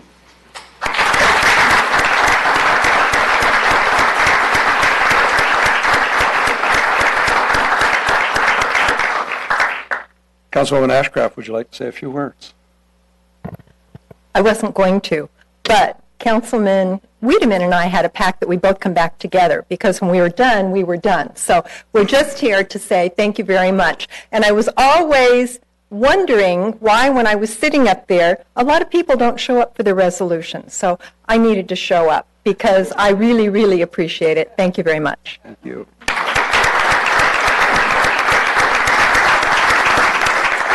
Present tonight, we have representatives from our state and federal legislators who would like to present you with certificates to express their appreciation to you for your dedicated service to the community. Among them is our Assembly member, Al Mattucci. I think I know who he is. Right. Good evening, Mr. Mayor, City Council, City staff, and Councilwoman Ashcraft.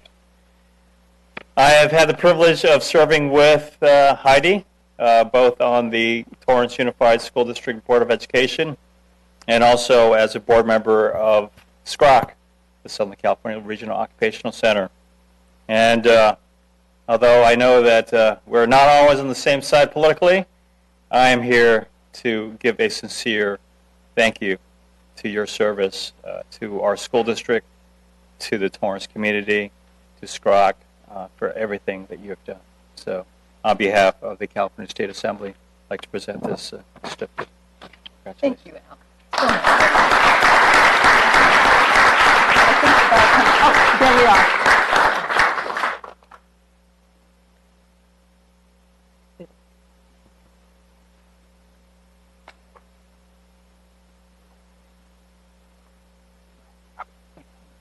So we have also a certificate of recognition from Senator Steve Bradford.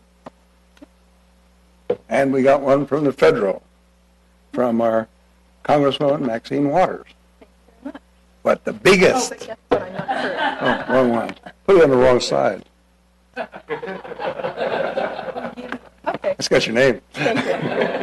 But the biggest and best one is the one from the city of Torrance. Very nice.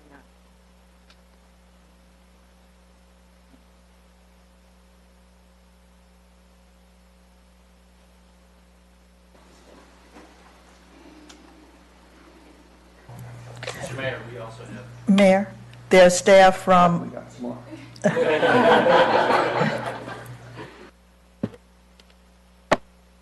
Hi, everyone. My name is Aurelia Friedman. I'm a field representative for Congressman Ted Lieu. As a former member of this council, I would like to present this cert on his behalf. I'm sorry he can't be here today. He's in Washington, but I wish you good fortune in the future, and thank you for all your service. Thank you very much. Thank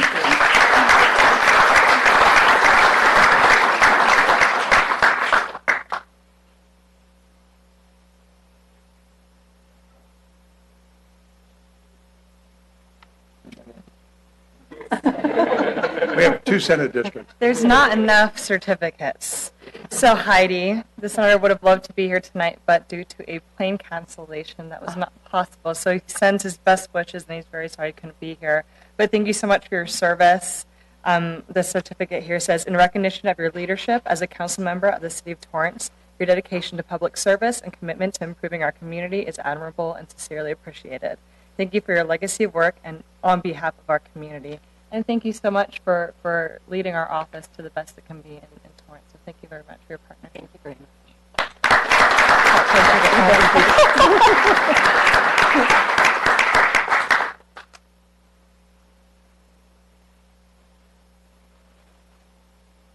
Good thing I can hold a smile. I know.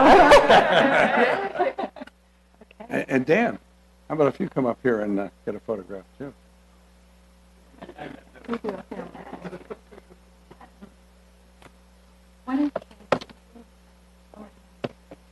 Yeah.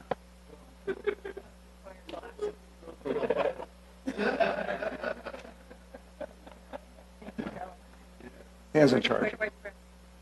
Okay.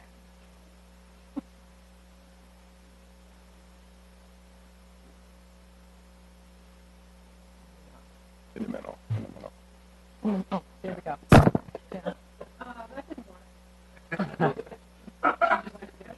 All these people.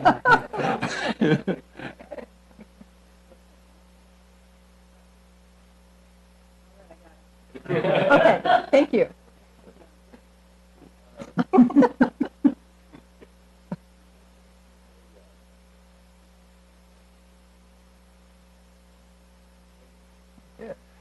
And from your colleagues. Oh, very nice. Thank you. Thank you very much. Glasses are... Mayor, we need to make that official, don't we? No, we don't have to. No? All right. No, there's nothing on the script that says that, so it probably didn't happen, right?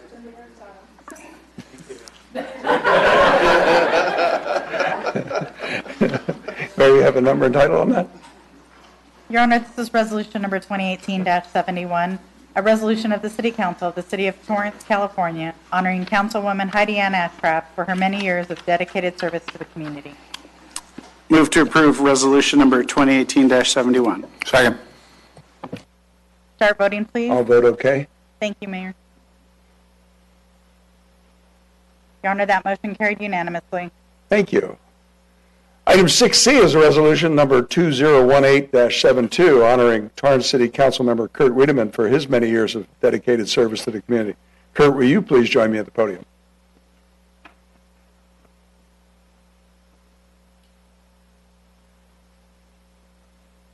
Hi, young man. In keeping with our tradition, each council member will read a portion of the resolution, and hopefully I got the names right correctly this time. Probably not, so you have to skip down. Okay. Starting with me. Kurt Wiedemann has served with distinction during his 5 years as Torrance City Councilman, being first appointed on July 23, 2013, and elected into office in June 2014. And whereas prior to being appointed to City Council, Kurt served on the city's Planning Commission from 2006 through 2013. He was also appointed to the city by the City Council to serve as the Torrance Business Community Representative on the Carson-Lomita Torrance Workforce Investment Board from 1996 through 2006. Kurt was appointed by the El Camino College Board of Trustees to serve as the first chairman of the ECC Measure E Citizens Bond Oversight Committee.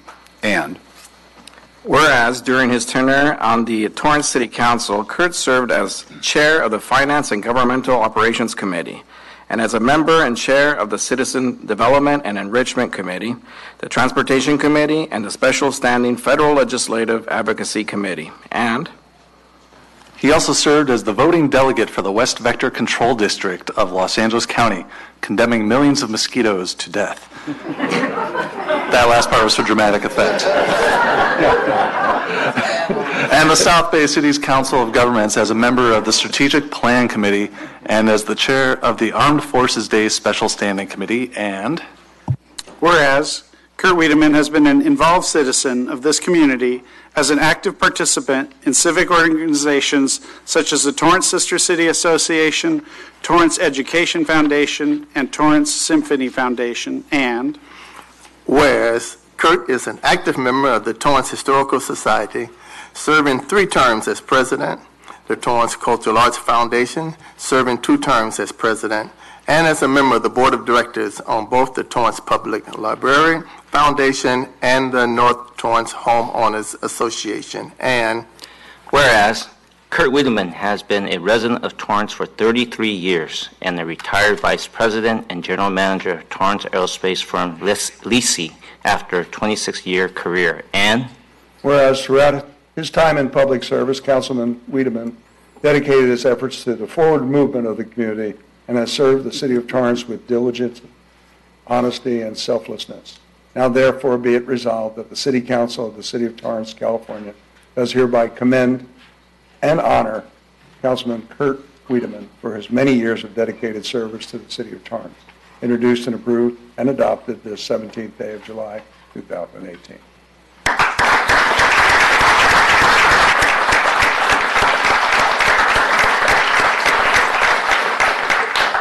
Councilman Wiedemann, anything you'd like to say? No, actually, Mayor, I think we said a lot last week. We did. I do want to thank you for this honor. Thank you for insisting on coming, Heidi. And to the citizens of Torrance, it's not only been a privilege, but it's been a pleasure. Thank you.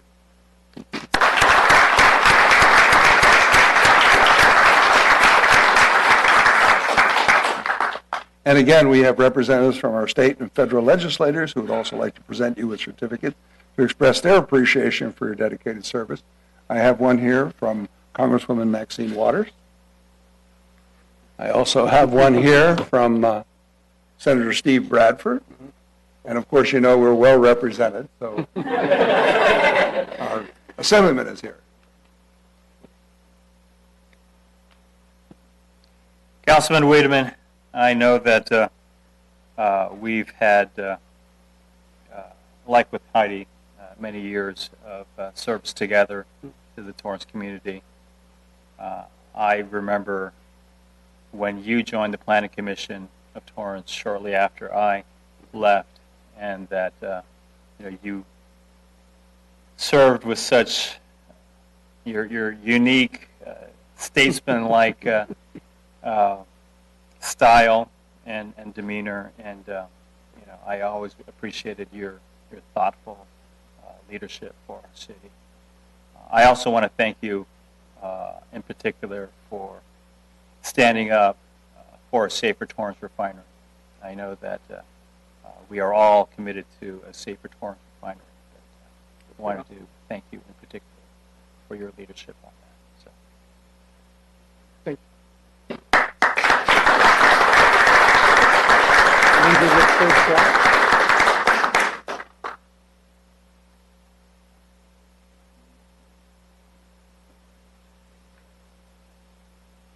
Thank you.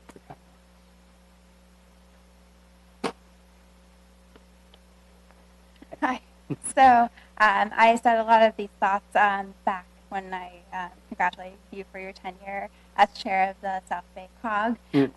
But I just want to reiterate that every single thing I've been to, you've been there. You're very present in the community, and you're very beloved. And the congressman really appreciates everything that you've done for the community. So on his behalf, I would like to present you with a certificate of recognition for your term on the Torrance City Council. We appreciate it.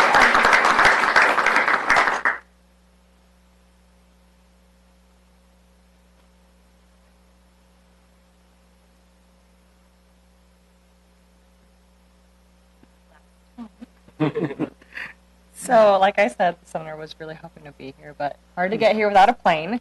So, on behalf of Senator Allen, thank you so much for your service, and for your service not only here, but also in the SBC COG. You continuously supported our office and the senator, and we really appreciate that.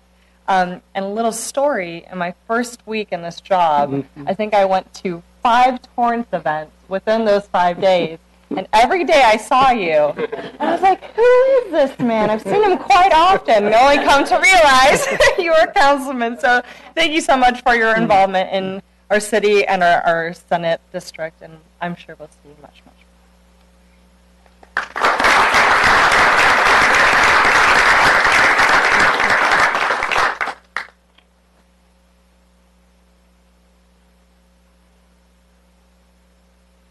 Now I'm with the last of the biggest, you know. This is from your brethren. Thank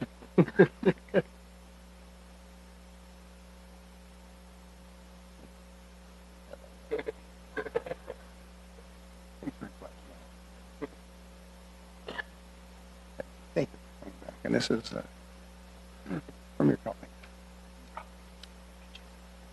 How much comment?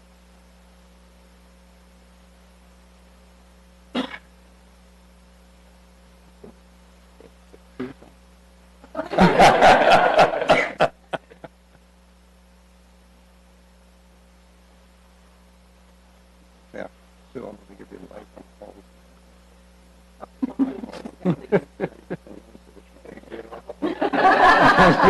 Look at the colors. Yeah, it looks good.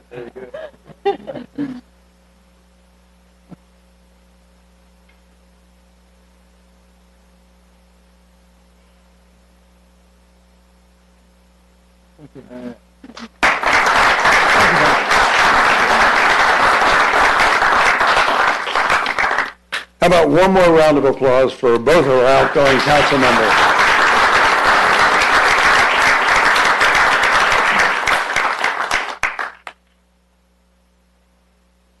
Your Honor, I move to approve Resolution 2018-72.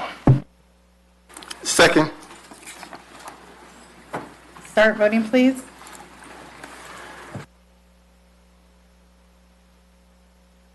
Your Honor, that motion carried unanimously.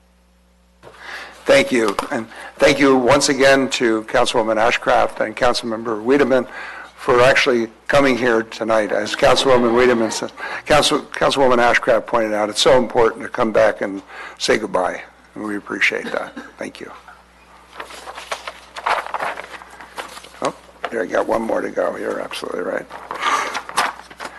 Item 6D is a recommendation of the Community Services Director to accept and appropriate $5,000 from Memorial Care Medical Group to sponsor 3 free summer concerts at Wilson Park Amphitheater.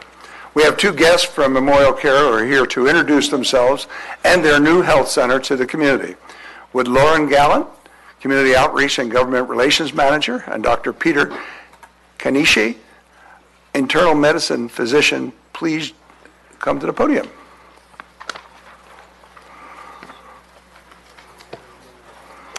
Good evening, Honorable Mayor and members of the City Council.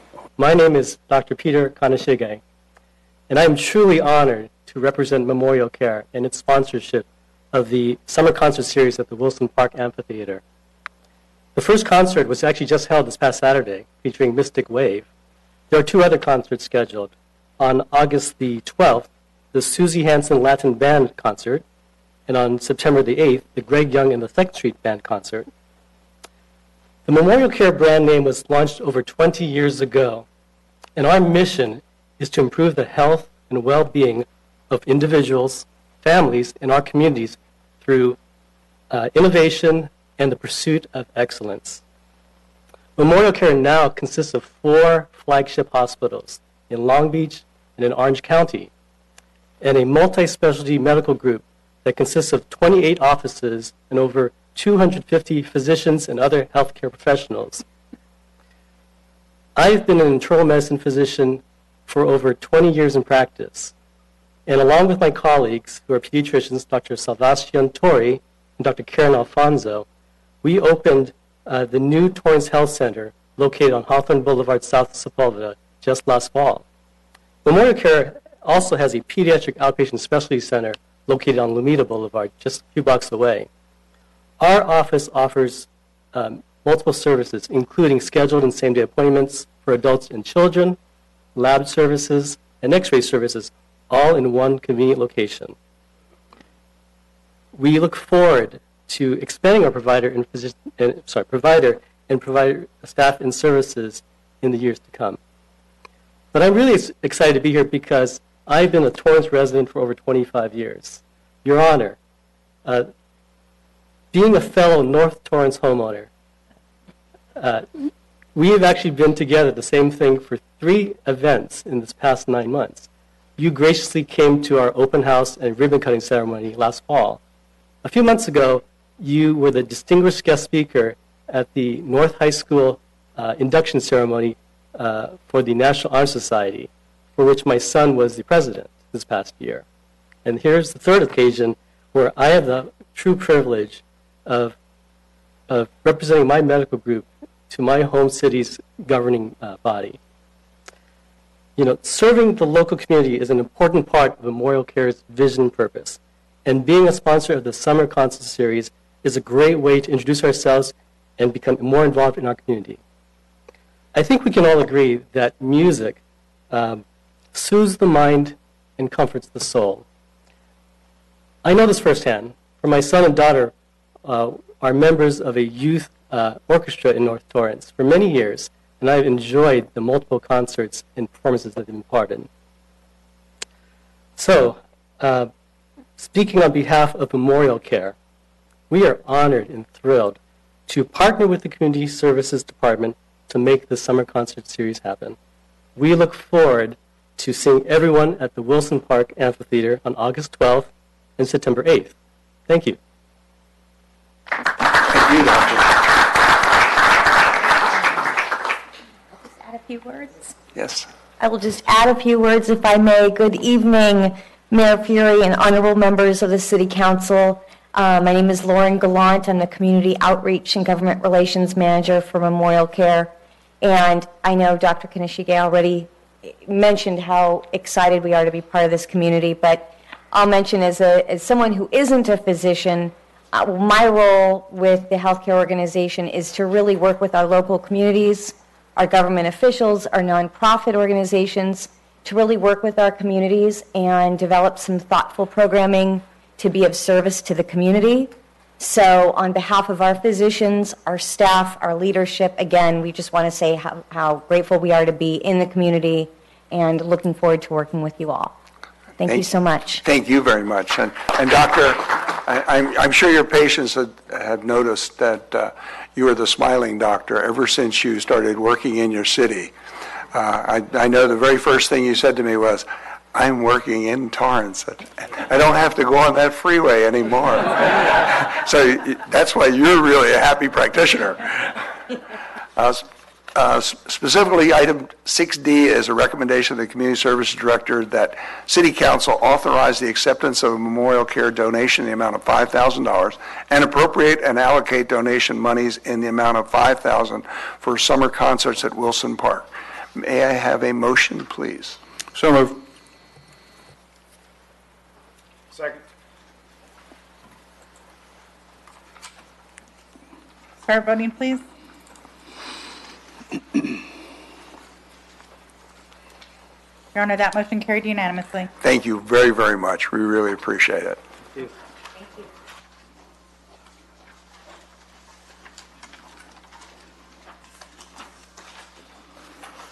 The next item on the agenda will be oral communications number 1, limited to a 30-minute period. This portion of the meeting is reserved for comment on items not on the agenda. Under the Ralph M. Brown Act, City Council cannot act on items raised during public comment, but may respond briefly to statements made or questions posed, request clarification, or refer the item to staff. Speakers under orals are limited to either oral communication number 1 or oral communication number 2, and no longer than 3 minutes per speaker. Speakers, please turn off or leave your cell phone when you come to the podium to speak, and if you're presenting handout material to council, please provide 10 copies to the city clerk before speaking. Anybody signed up? Yes, Your Honor. Roseanne Villalobos.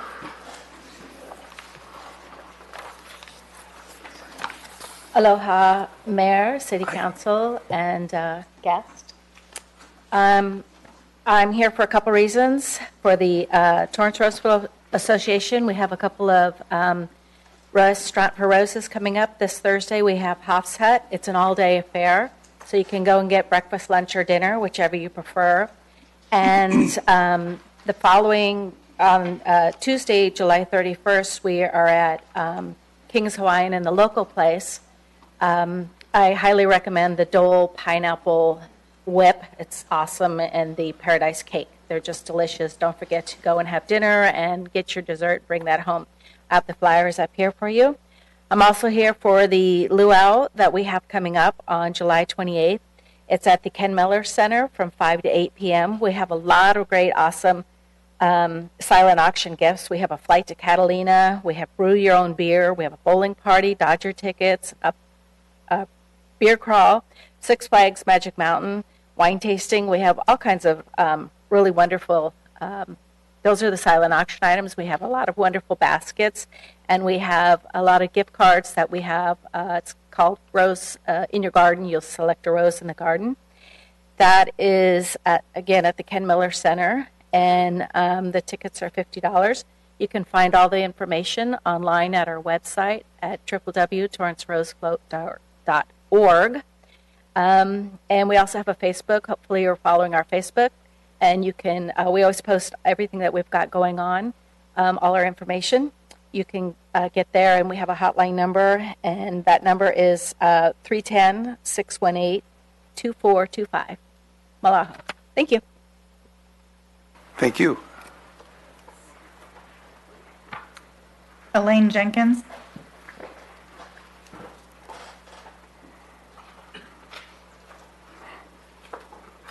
I have to put my glasses on. Good evening, Mayor and Council members. My name is Ellen Jenkins, and I'm here as a community service. We serve Meals on Wheels, and I have Mike, Carolyn, and Linda with me if anybody has any questions. But as Meals on Wheels, we serve the Torrance and Lomita area, and we deliver 2 nutritionally balanced meals each day, Monday through Friday, at a minimal cost to homebound clients. Additionally, I'm sorry. Let's see, I got out of things here, I'm so sorry. We have 85 assigned volunteers and 75 subs that deliver to 80 clients each day, but our 10 routes are able to accommodate up to 130 people. Meals on, and I'm sorry, I got all out of order here. So, we receive no government funding. It's all private donations and grants. And if anyone has any questions about our services, we would love to answer them. And if anybody would like to volunteer, we'd love to have you join us. I'll leave some brochures here and our cards. If anybody would like to come and go on a route with us one day, we'd love to have you. Is there a phone number where someone there is a phone number outreach? there that's at the office from 8:30 to about 2:30, Monday through Friday. And we also have a website and an email. Phone number handy. Yes, it's there on all the cards. She didn't give me one yet. Oh, I'm sorry. Okay. Oh, it would be 310-542-3434. Exactly, and we'd love to have you come if you just want to go and see what we do one day. We'd love to have you join us. I just wanted to get anybody who's listening, who's watching, that they could actually make a phone call. Awesome, thank you. Yeah. And if you're looking for the website, it would be www.TLMOW, Torrance Lomita Meals on Wheels.org, and you get all the information you need to either volunteer or donate or be involved. Excellent, thank you so much. Good commercial. We work together well. Perfect, that's why you're mayor. Thank you very much. Thank you so much. Joe Buck.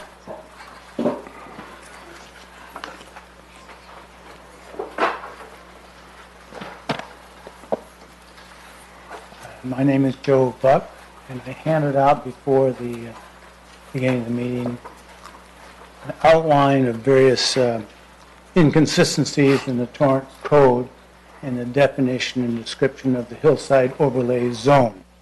When I started to work through this and trying to figure out just what is the hillside overlay zone, the first thing I came up with, I looked at the handout from the city, and it calls it a hillside overlay district, which I think kind of highlights what the problem is, that the ordinance is not consistent as to whether it's a zone or a district.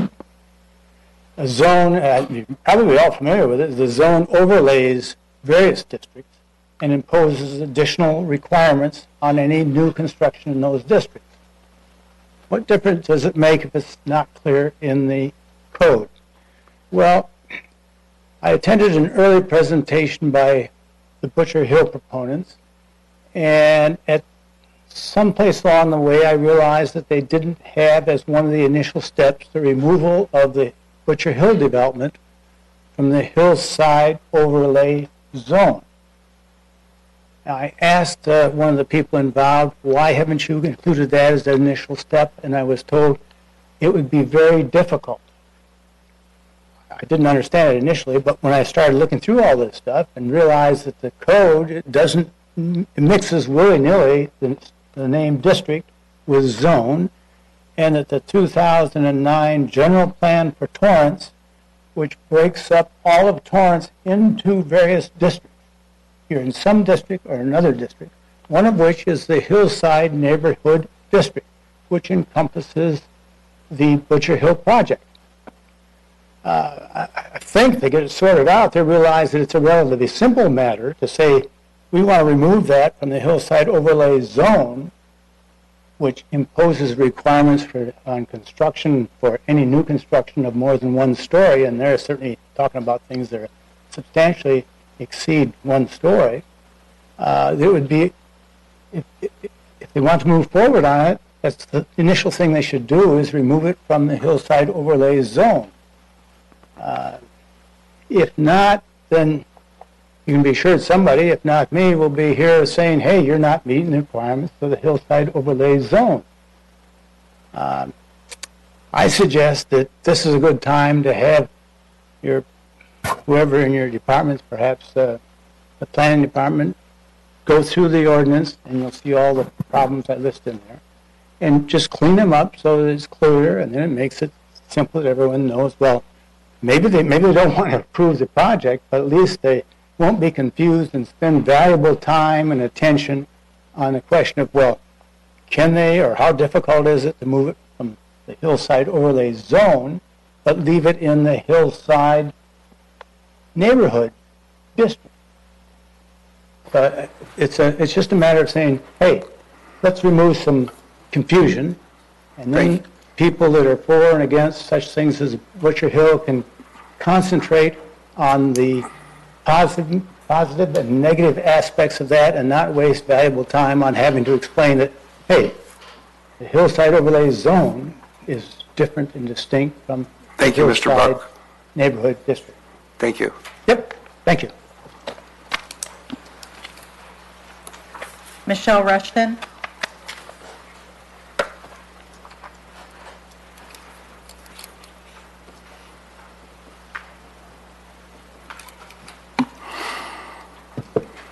Good evening, Mayor and Council. My name is Michelle Rushton. I'm a Torrance resident and a member of TRAA, Torrance Refinery Action Alliance. We, the public, have been deceived, led to believe that our local government and refinery prioritize our health and safety over profits. Unfortunately, history proves otherwise. In 1987, there was an 167-pound HF release at the Torrance Refinery. Fueled by health and safety concerns, the public mobilized, and in 1990, we won what we believed to be an important victory in the fight against HF.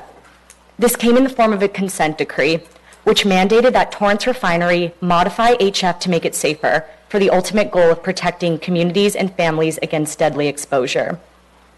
The consent decree stated that if the refinery was unsuccessful in creating a safer, modified version of HF, the refinery would be required to make the switch to sulfuric acid, which is a safer alternative.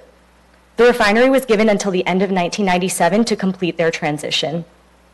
It didn't take long before the refinery admitted their modified version of HF, which is 50% modifier, 50% HF, was not usable in their alkylation unit as it produced too little product of poor quality. So they began to slash the amount of additive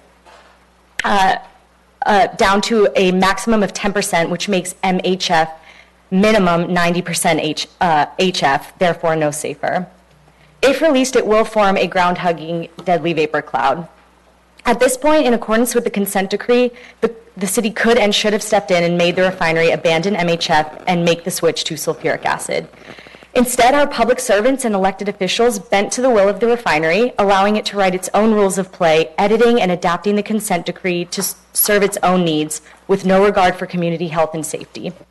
All the while, the public was never informed of the changes. We were never made aware of MHF's initial failure in the alkylation unit, nor about the slashing of the amount of added modifier.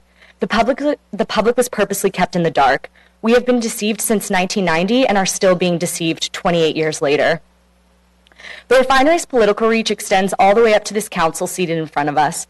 You accept funding from the refineries and in return comply with their practices and promote their financial interests. 7 surrounding neighborhood and city councils have now written letters in support of a ban on MHF at the Torrance refinery, as our Torrance council remains silent.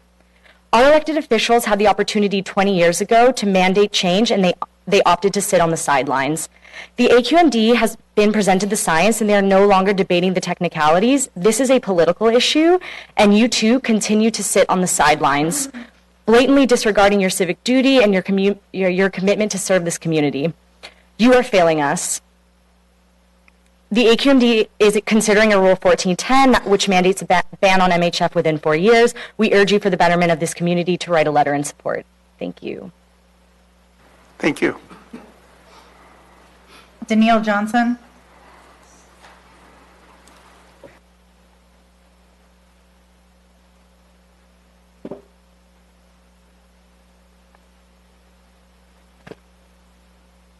Greetings, Mayor Fury, City Council members. I'm here to announce the opening reception at the Torrance Art Museum for Phantom Limb in the main gallery, Nation Love in Gallery 2, and Wow 18 Art Videocon in the dark room. The reception will take place this Saturday, July 21st from 6 to 9 p.m. Phantom Limb, curated by the museum's assistant curator, Benjamin Tippin, and director curator, Max Pesnell, concerns itself with the unreachable and the limits of perception, considering on one hand the phenomenological boundaries of physical perception and the mathematical expression of liminal boundaries on the other. It looks at works developed through play and other constructive practices that determine their completion through an aesthetic and practical judgments, negotiations around nebulous boundaries, and the zone of indeterminate determination between object and process and art object. Nation Love features the works of Erica Alstrander and Christian Tedeschi. Wow 18 Art Videocon, curated by Wilfred Agricola de Colon, shows selected We Are One World video programs. It is presented by Art Videocon and the Museum of Networked Art. The museum will continue to display Jason Manley's Shrinking Room on the patio and Daryl Carey's Dimensionalization, located in the hallway outside Gallery 2. From 3 to 5 p.m. that same day, current and new members of the Torrance Art Museum Advocates, or TAMA, are invited to attend a celebration. It will begin with a presentation by TAMA board members. There will be food and drink, and then members will be treated to an exhibition preview and private curatorial tour. Not yet a member? No worries. Visit tamadvocates.com to become one and find out more about membership benefits. For more information about the museum, exhibitions, and events, please visit torranceartmuseum.com. The museum is located at the Torrance Civic Center campus at the corner of Civic Center Drive and Cultural Arts Way. The museum hours of operation are from 11 a.m. to 5 p.m. Tuesday through Saturday. Parking in the museum are free, however, donations are very much appreciated. The museum is also in need of volunteers. So if you are interested, please contact Volunteer Coordinator Carmen Hernandez at chernandez@torranceca.gov or call 310-781-7163. Mayor and council members, TAM and TAMA would like to thank you for your continual support. Good evening. I hope to see you at the next event. Thank you, Danielle. Anybody else wish to be heard?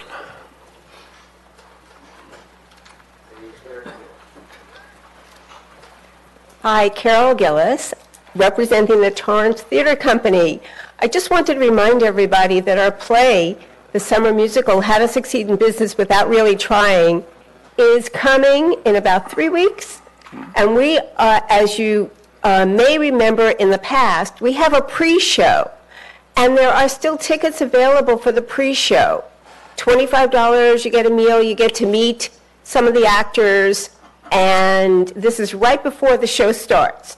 So feel free to go on to our website, the TorranceTheaterCompany.com website, to get the pre-show tickets, and then go to the Armstrong website in order to get tickets to the play. We still have some $25 tickets left for the play over the August 11th through the 25th. So I'll be there the 24th. So if you want to come that day, that's when you'll see me. And also, we have these wonderful baskets we're raffling off. Opportunity drawing. And a lot of it they're themed this year in relation to how to succeed in business without really trying. So feel free to come out. We'd love to see everyone on the City Council, all the commissioners, all the staff. Please come out and support your theater company. Thank you. Thank you, Carol. Good evening, Janet Payne. Hi. Not a new face to you. I have some things for Ms. Poirier to pass out. I know you're going to be really excited, and you've heard about it before. Hold on a minute, Rebecca. I have glow bracelets. I'm going to demonstrate them. I'm here for the Historical Society to remind you once again, this Thursday, you can rock around the block. This is kind of to get you started. You crack these.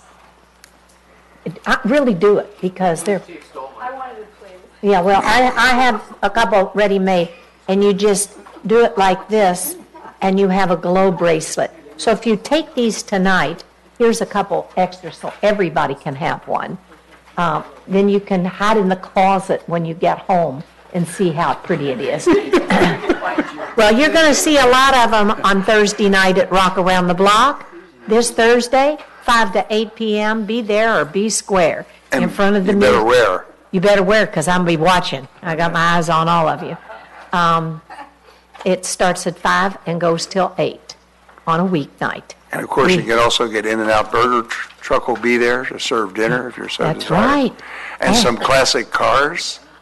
Yeah, a few. I think I've been there before. You've been there before? Yeah. Do they have a hula hoop contest? Whammo. We got official whammo. Yo-yos? Dang. Maybe I should just have you do this. Let's talk about that Thursday night. Yeah. At any rate, we do have Alex Hattori, who's a champion yo-yoer. He makes his own yo-yos. He goes to MIT. He taught Councilmember Herring and I everything we know. Really? All the ups and downs of yo-yo. Yeah, there's a lot of them. It would take you quite some time to get as good as he is. But we have the Torrance. We have the Honda Chorus. They will knock your socks off. This year we don't have Marilyn Monroe, but we have Rita Hayworth singing a couple tunes, and DJ Ozzy, and the ukulele group, and Dime Toss. Who? Marilyn Monroe. No. Rita Hayworth. It goes by the color of the girl's hair. Anyhow, I don't want to. She's a redhead this year. What can I say? Yeah, it's it's a fabulous family fun event. You can win lots of fun prizes and get a couple of chuckles. You might also practice a little hula hoop or pie eating or bubble gum blowing. And I don't think I've forgotten anything except that it is at the museum, 1345 Post Avenue, between Cravens and Sartori, Thursday. What else?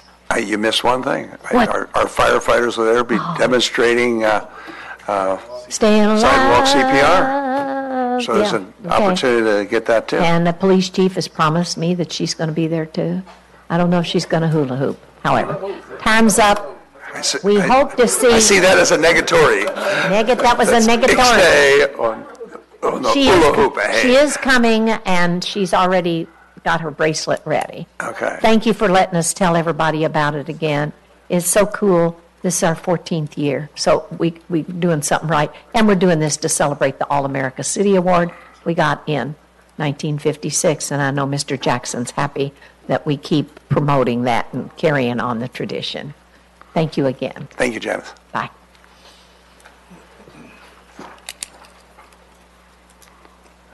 He's good. I'm gonna follow that I'm act, definitely huh? going to go. All right. If you don't know me, I am Brian Baracia. I live at 2330 Santa Fe Avenue, Torrance, California. I am a resident of the area that they're proposing a car wash at Sepulveda and Vine. And I want to extend, as a developer and a businessman, from across the street at 2350 West Sepulveda. My office has been there for 45 years. And I stand here like my father did before me on not a development, but as a resident tonight. And I just wanted to extend my thanks because you guys went ahead and thought about us, the residents, I think for one of the first times now. But, you know, by implicating and executing the moratorium and giving us a chance to, like, wow, look what's going on, that enabled me to meet neighbors I haven't met in 20 years. And how we got here, it doesn't matter.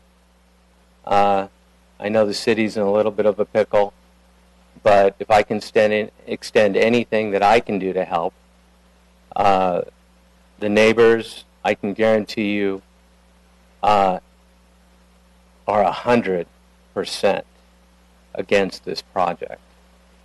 And they really want this moratorium to continue, to give the city some time to maybe rezone this property. Now, how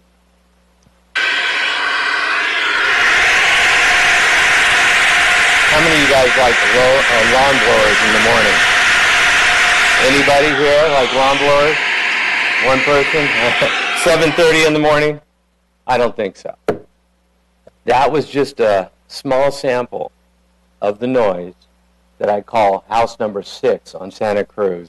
I call it ground zero, and that's what they're going to hear. That sound will reflect off a brick wall, bounce all over the neighborhood, but that's just one of the minor concerns. I just got an email right now. The city council in Lenox denied a car wash because of noise, just tonight. So, be that as it may, there's a number of issues that we're going to all take up next week. And like I said, I'm representing the neighborhood. They're 100% behind me, and they will be here next week. And one last thing, I know I'm out of time. I'm extending an invitation to my house. I live on Santa Fe, and we can walk the neighborhood, and we'll give you personal invitations. I'll come to your office hopefully this week, obviously. And Saturday or Sunday, we can have a sound demonstration that will simulate the car wash. And I'm hoping you all can attend. Thank you. And if you want to call me, we do have a website at nocarwash.org, www.nocarwash.org. And thank you guys for everything. Thank you. I do appreciate it.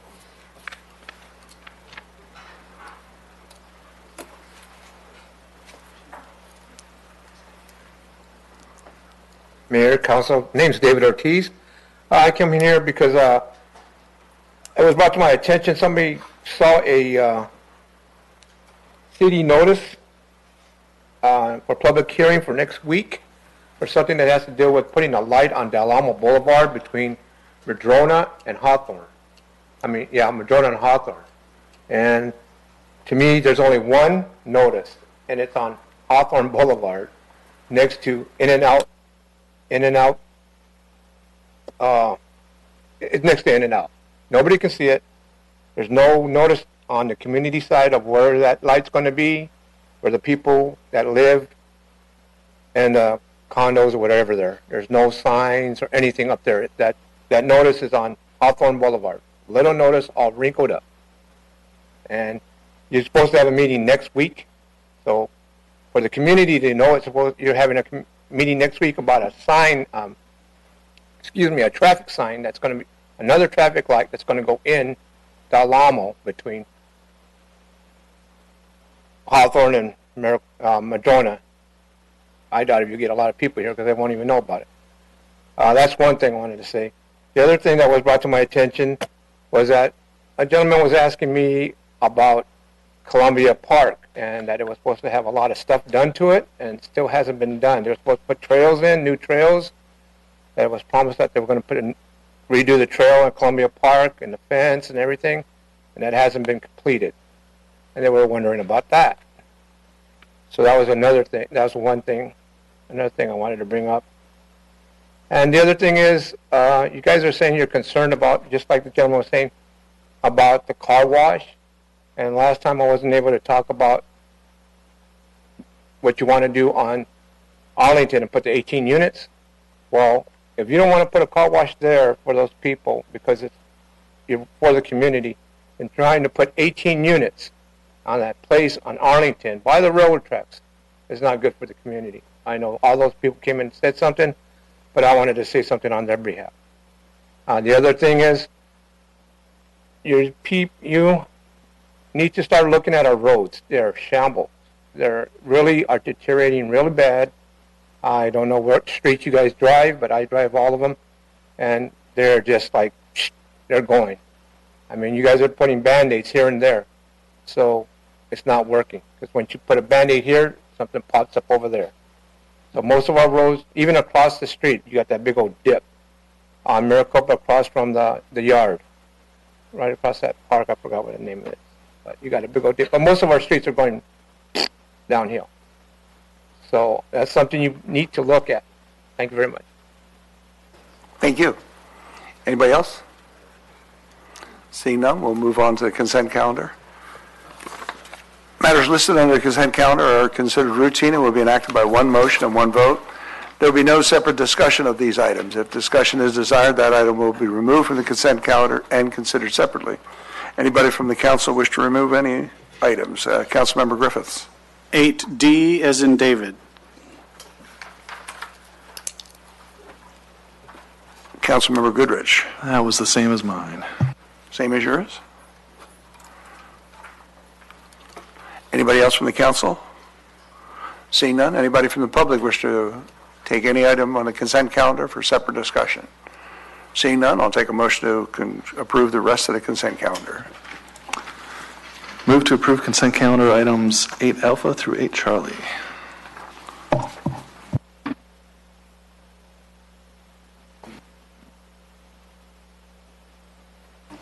Eight Alpha and 8 Charlie. Second. Start voting, please.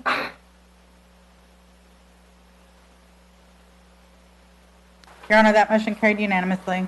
Thank you. Item 8D is from the city attorney, Councilmember Griffiths.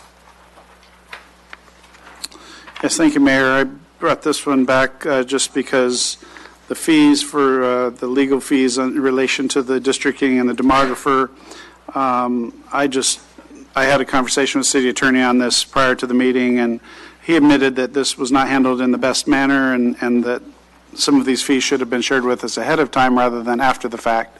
And that's only my comment on this, is that we're being, these costs come back to us after the costs have been incurred, and I think we need a little bit more proactive management of billing.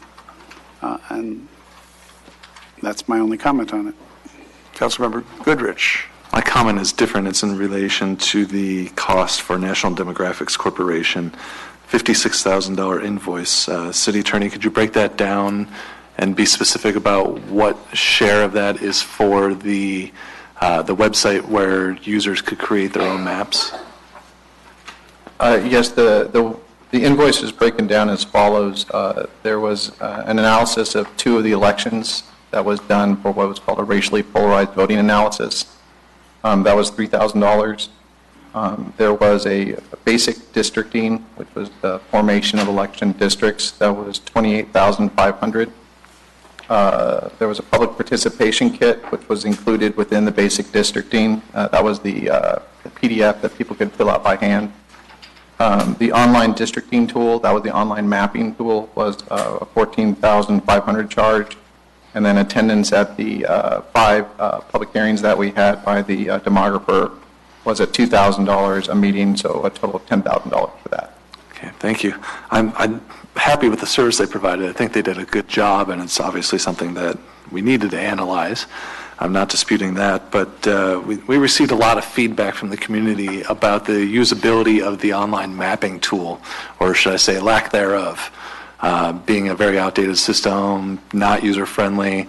And in the end, although we received 31 maps, there are multiple submissions from each user, there are really only about maybe 6 people of the 150,000 in the city of Torrance that used that software. And I really think that a lot of it has to do with the difficulty in using it. So I'm having a bit of heartburn paying $14,500 for something that had very limited functionality for our users. And it's unfortunately not something that we really had the chance to do a test run beforehand or evaluate beforehand and know this. So I'm wondering if it's possible if we can go back and try to renegotiate that. At this point, we could try to work on maybe some of the fee, but not maybe some of the smaller stuff. But as far as the overall proposal, this was all in there. As I said to Councilman Griffiths earlier, this was an error on my part in the rush to get this through with the tight timelines involved. I read the basic districting as including everything that we had discussed, including the online districting tool and the attendance at meetings. But the devil's in the details, and those were clearly listed in the proposal as optional. So a challenge to those fees would not be successful, other than trying to negotiate some sort of discount for the usability. Although he did mention every time he ever mentioned the tool that I think it was 2009 technology that he licensed from somewhere else. And obviously that's a long time ago, and it does have some quirks to it, and it wasn't extremely user-friendly. But again, the council should have been informed, and that was my error, not the demographers, not our outside counsel. I was the one who reviewed it and signed off on it and brought it forward to the council, but those fees should have been included as what the council wanted to have. I understand that you were under a lot of time pressures at the moment, but maybe we could go back and see what could be done about it. Like I said, we weren't able to evaluate it beforehand, and if nothing else, maybe it'll put a little pressure on them for the benefit of some other future city that needs to take advantage of something. I will definitely go back and discuss them. I will definitely let them know the concerns that the council had regarding the lack of user friendliness and the difficulty that people had using it. So would the appropriate motion to be tabling it at the moment? I know the council is not happy. I prefer that the council approve it, and as a max, and I'll try to negotiate whatever we can with the demographer. But if council is not comfortable with that, if you want me to come back, I can do that as well. My concern with that is if we approve it for the max, then he just knows you've got authority to.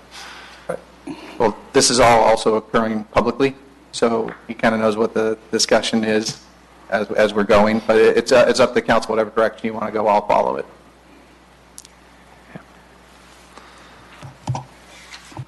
Councilmember Griffith, you have another? Yeah, I did. Just thinking about this a little further. Just curiosity, what would happen if we voted no on this? We'll probably get sued since we did enter into the agreement. So we'll probably get sued, and it would be a very difficult lawsuit to win since those fees are listed in the proposal. Councilmember Mattucci. Thank you, Mayor.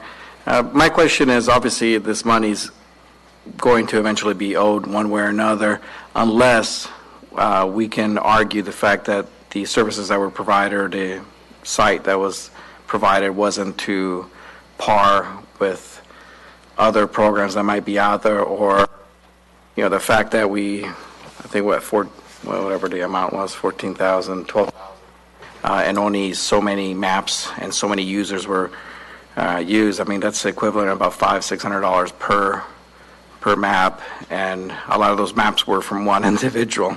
So my question would be, I would rather see us, I guess, argue that it wasn't a functioning site, and because, I mean, once we approve it, like our fellow councilman here said, once we approve this money, I mean, it's pretty much spent. I just feel like we're kind of getting shortchanged here. I don't think we can argue that it wasn't functional. I think we can say it wasn't the most functional. And I don't know, actually, I don't believe there's a lot of, I believe, and I'd have to verify this by looking at other demographers, I believe they licensed the technology from a third party. And so I wouldn't be surprised. It's a pretty niche market. It's not like you have Google and Microsoft and Apple competing here. I think again, I don't know, but I think it's a fairly small market.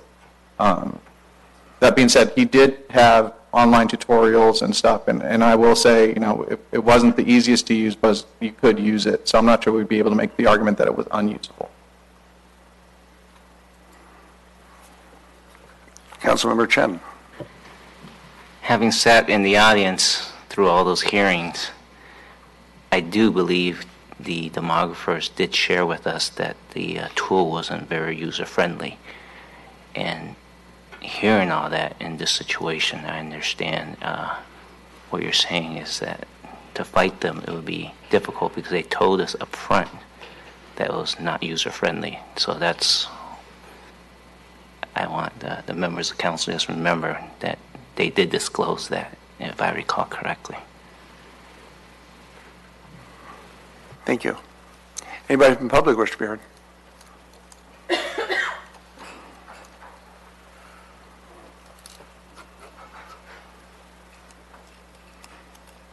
Mayor, City Council, staff, Mike Kossedlak, Southeast Torrance. To the point of usable software, it may have been usable. My first impression was the fact that I had to create an account.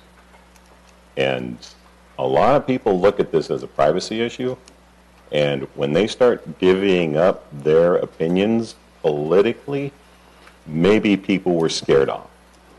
And I'm not saying that just because the person with the most submissions had a very political agenda, that may have been a reason for the few responses that we got. I looked at it right away. It wanted an account, and I said no. I chose not to.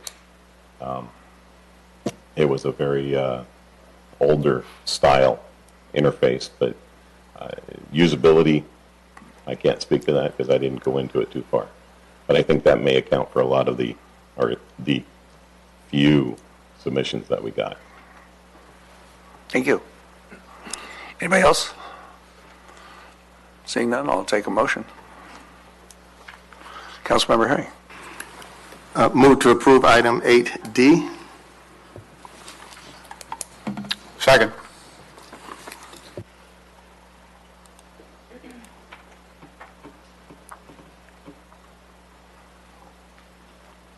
Start voting, please.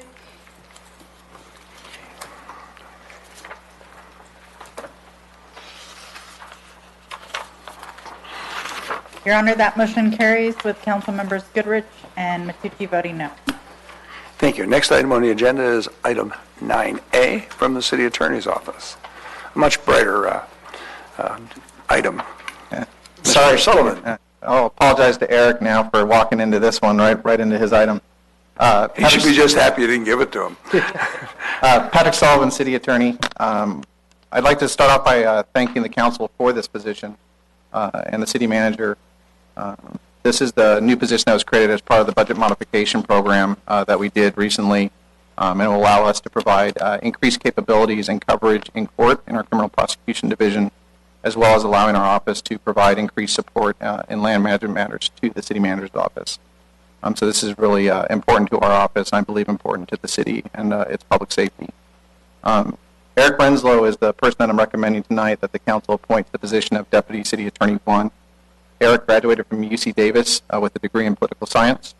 He attended the UCLA School of Law, where he was the senior managing editor of the UCLA Pacific Basin Law Journal and the associate editor of the International Criminal Court Forum.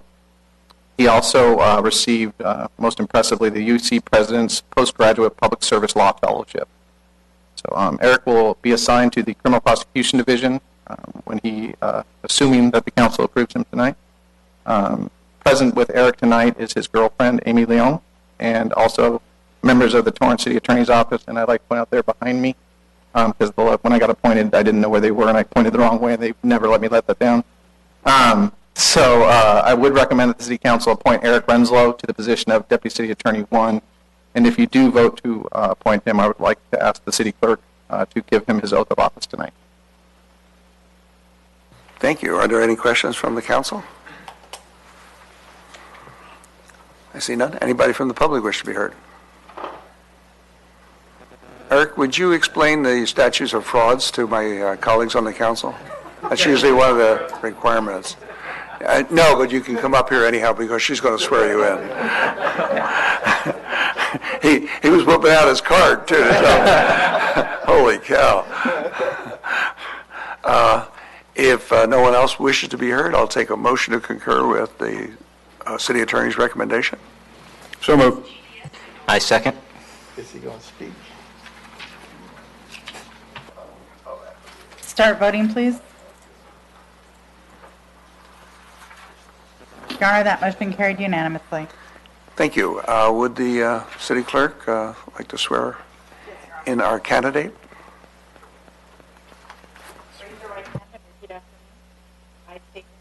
I, Eric Renslow, do solemnly swear That I will support and defend that I will support and defend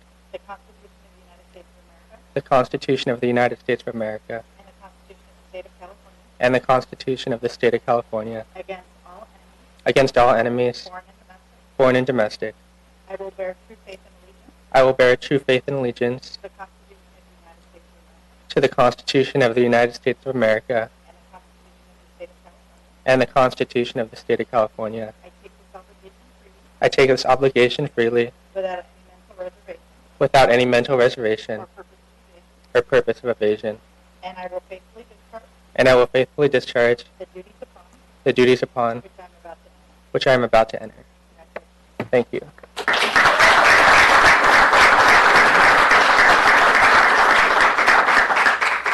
Congratulations, Eric. Is there anything you'd like to add to us today? Just that I appreciate being here. One of my first things that I did growing up was I was on the Transportation Commission for my city of Roseville as the youth commissioner, and now being here as deputy city attorney, it feels like, full circle. So thank you. Well, thank you very much. We look forward to a real fruitful career for you. Thank you. Thank you. And you can get your city attorney to take a picture with you. Maybe you can get your city attorney to take a picture with you. I took one when I got sworn in. Oh, okay.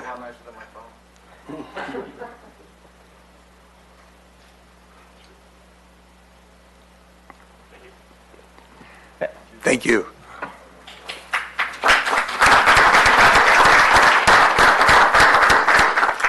Next item on the agenda is item 9B from the city manager's office to select and appoint chairs and members to city council committees. From city staff. Good evening, Mayor and Council. Eleanor Jones with the City Manager's Office.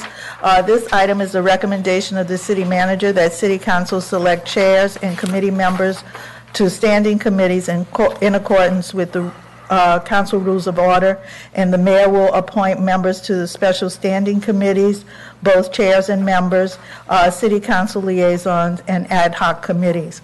At this point, I will turn it over to our City Clerk to do the appointments of our council standing committees, and that's based on seniority. And just to go over the seniority, that would be Councilmember Goodrich, Councilmember Rizzo, Councilmember Griffiths, Councilmember Herring, Councilmember Chin, and Councilmember Mattucci. And as far as the rules, I'll go over those so we'll understand how we're going to do this. For the standing committees, we follow the rules of order. Each council member, other than the mayor, selects an order of seniority. So that means we'll start off with Councilman Goodrich. And then next, in reverse order of seniority, shall select a second committee on which to serve. And finally, each council member in order of seniority. And after the city clerk completes that task, the mayor will make the appointments to the other committees. Rebecca? Ms. Poirier. Thank you, Ms. Barthay Jones. Councilmember Goodrich? Citizen Development and Enrichment for 400, please. What is, Councilmember Rizzo? Finance and Government Operations. Councilmember Griffith? Community Planning and Design. Councilmember Herring? Strategic Plan. Councilmember Chen? Employee Relations and Public Safety. Councilmember Mattucci? Gee, let me think about this one. Transportation? Okay. Councilmember Mattucci, your second choice. Second choice. Citizen Development. Citizen Development and Enrichment. Councilmember Chen? Strategic Plan. Councilmember Herring? Finance and Government Operations. Councilmember Griffith? Citizen Development and Enrichment. Councilmember Rizzo? Employee Relations and Public Safety. Councilmember Goodrich? Community Planning and Design. Community Planning and Design. Councilmember Goodrich?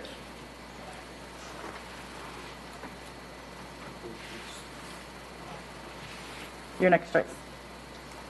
I'm sorry, we're going back around again. Threw me off. Finance and Governmental Operations. Councilmember Rizzo?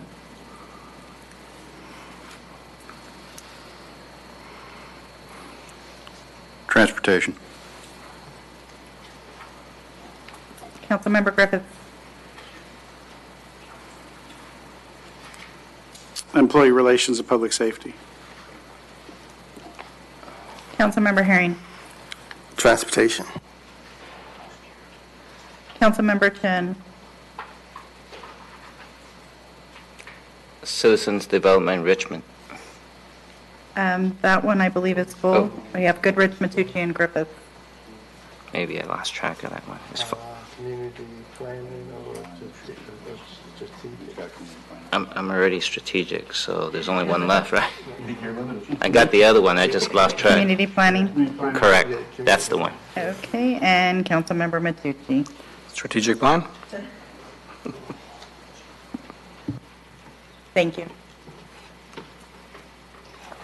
all right, and there's the special standing committees, and on that, I'm appointing as the chair of the Armed Forces Day, Mike Griffiths, and as members, Milton Herring and Jeff Rizzo.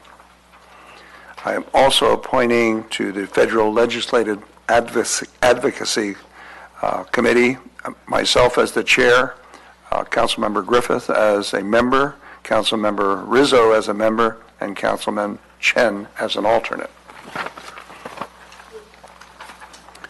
To the State Legislative Advocacy Committee, I appoint myself as chair, Tim Goodrich as a member, Milton Herring as a member, and again, Councilmember Chen as an alternate.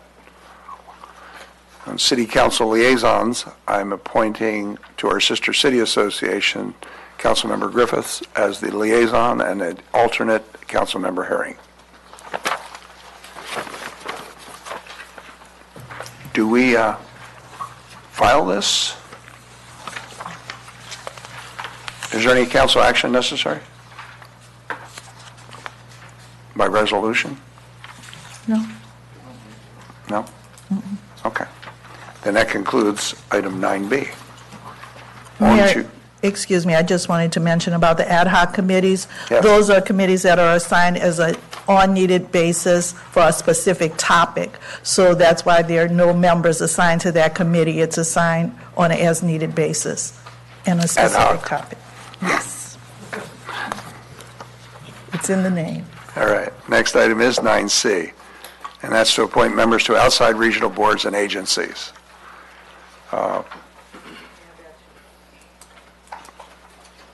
You got that?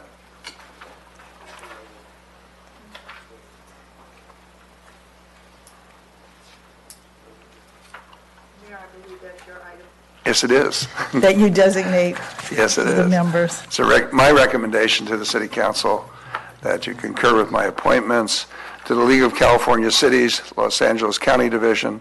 Our voting delegate will be Tim Goodrich, and our alternate will be Aurelio Mattucci. For the National League of Cities, I am appointed as the voting delegate with the Mayor Pro Tem to be the alternate. That way it'll rotate through as we go through the Pro Tem system. The Sanitation District of LA County, I am by mandate the voting delegate, and our alternate will be Councilmember Rizzo. To the Southern California Association of Governments, SCAG, again, I serve as the voting delegate, and I appoint Councilman Griffiths as the alternate.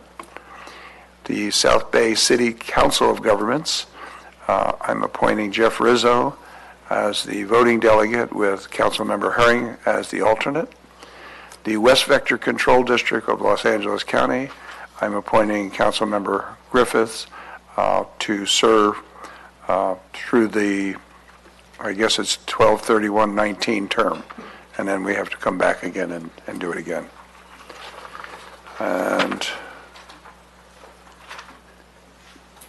we have to fill out the Form 806, and certain members will have to do 700 forms for the outside agencies that they're appointed to, and staff will let you know. No motion on this either? That one's listed as concur, so there would be a vote. Okay, then I'll take a motion to concur. So moved. So member, second. It's all done. Start voting, please.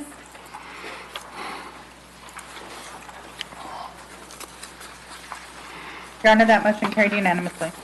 On to 9D from the City Manager's Office to approve a designation of voting delegate for the 2018 League of California Cities Annual Conference.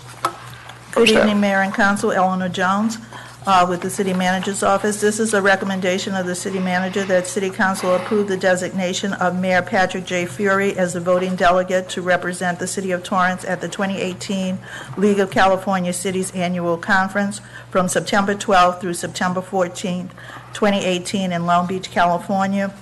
And the mayor will participate in the annual business meeting scheduled for Friday, September 14th, and will vote on the resolutions. And those resolutions will be presented to the State Advocacy Committee meeting, and then it will come to council for approval for the mayor to make the vote of the council at the assembly meeting.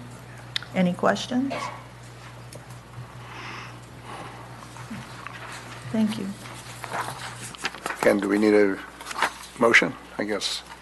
Motion to concur? Motion to concur with 90. I second. Start voting, please. Your Honor, that motion carried unanimously. Thank you. Next item on the agenda. Now is the time and place for a public hearing on agenda item 10A, a recommendation of the Planning Commission and Community Development Department Director that City Council deny the appeal and adopt a resolution approving a conditional use permit to allow controlled parking via parking lot gates with a condition that prohibits the requested paid parking component at an existing hotel complex on property located in the HDA2 zone at 3701 Torrance Boulevard. Has this matter been properly advertised? Yes, Your Honor, it has. Is there a staff presentation? Yes, Your Honor, there is. Should we move around? If you could, please. Thank you.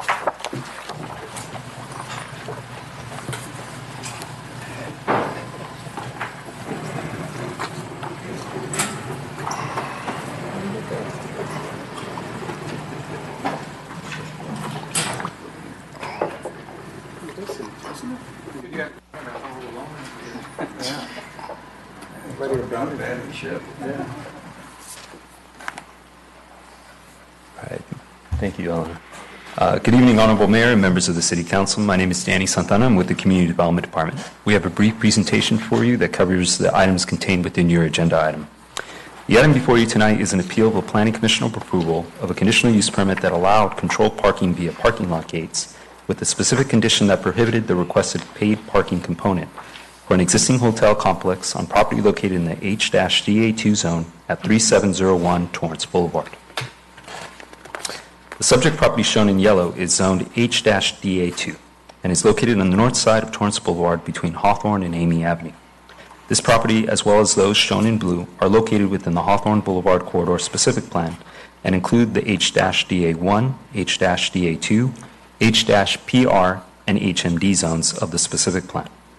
The properties shown in pink are zoned residential and include the R-3, R3C4, and R5 zones. The subject property, again highlighted in yellow, is directly surrounded by commercial to the east, west, and south, and residential to the north. This is a very small site plan that represents a very large site, 6.19 acres to be exact. It's for the existing 248 hotel suites and 267 parking spaces that were originally approved in May of 1983 via conditional use permit CUP 82-59. The applicants are requesting to implement a controlled parking system via the parking gates and include a paid parking program to enhance the security and prevent what they have demonstrated to staff as events that have involved unauthorized vehicles accessing the site, traversing the site, and parking on the site. This is a zoomed-in view of the front portion of the site plan along Torrance Boulevard.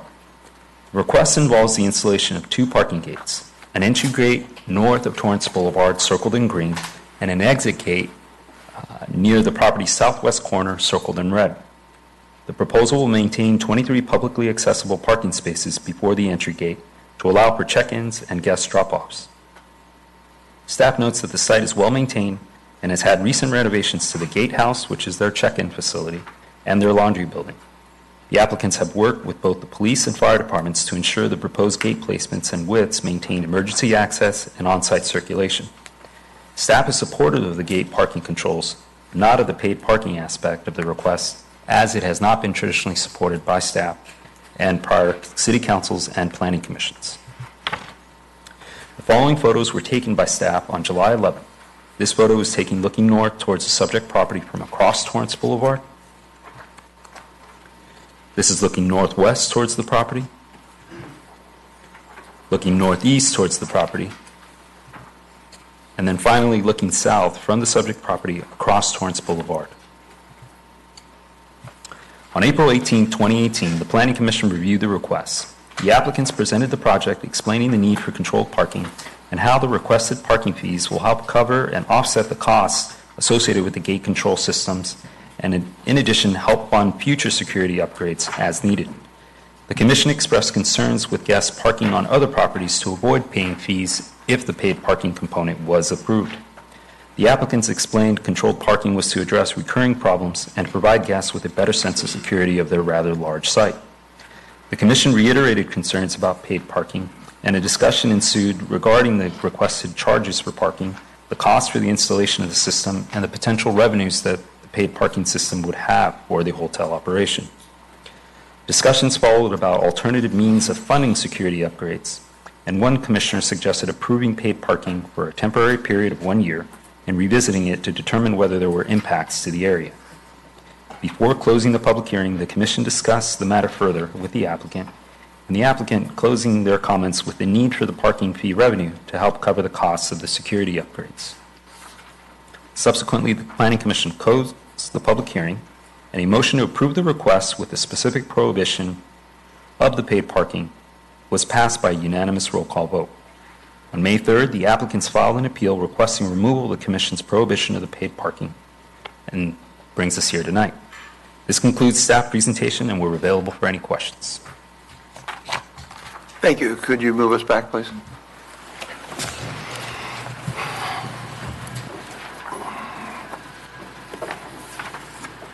Are there any questions of staff concerning this matter from council?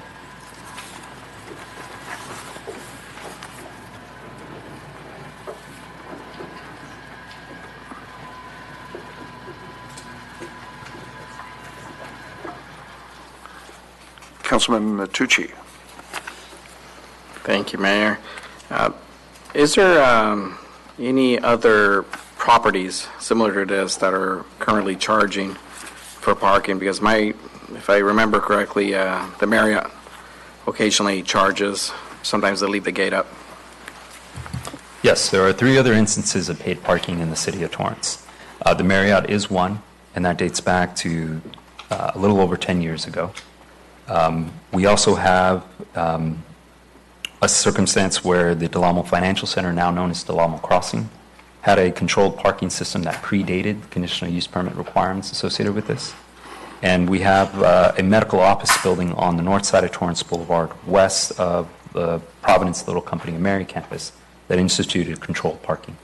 In that particular instance, they do have a validation system, if I understand it correctly. And the one forthcoming controlled parking scenario via gates and at least 1 hour validation is the forthcoming medical office complex that Providence is also developing on Torrance Boulevard at the site of the former Daily Breeze site. Do you have timeframes of the Del Amo when that was approved and also the Providence property? The Providence property was, I want to say, at least 8 years ago. That project did stall out for some time, but they maintain their entitlements active. The Del Amo Crossing site was likely affiliated with its commencement in the late 60s. Okay, so if I get this correctly, within the last 10 years, I've been able to identify 3 privately owned properties, and I mentioned privately because we obviously don't have any paid parking that's city owned. We don't believe in it. I agree with that. I do see this particular project as a privately owned property, and this is basically just a business idea or move to be able to absorb some of the costs of the security. Is that what the intention is? That's what the applicants have indicated to staff and the Planning Commission. They indicated that the controlled parking system is quite expensive, and they are here this evening, so I believe they could better speak to it. But they've indicated to us in the past that without the paid parking component, it would be very difficult for them to implement the controlled parking system via the gates. Okay, and my understanding, looking at the project, is that is plenty of free parking that's also available on that particular site. So it's not just all paid parking, is that correct? They would maintain 23 parking spaces outside of the gate to accommodate guest check-ins, vehicle drop-offs, taxis, buses, that sort. Okay, and this is also limited just to people that are using the property, so it's not it's not used by the public per se. You have to go there to do business or whatever, to check in or ask for rates and such. So, I mean, it's private parking, in other words. That's correct. Thank you.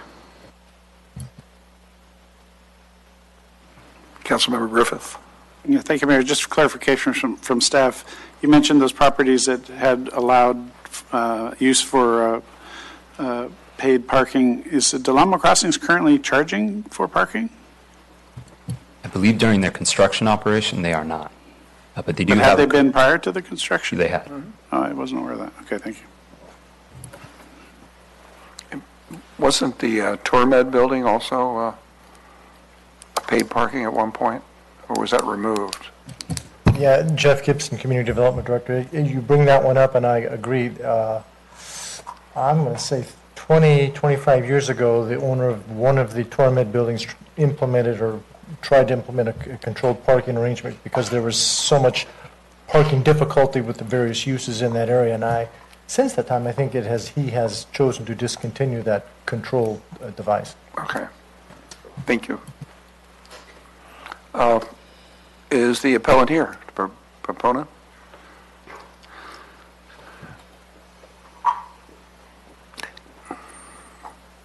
And before we get started, generally what we do is we give you 10 minutes to present why we should ignore this stuff and listen to you.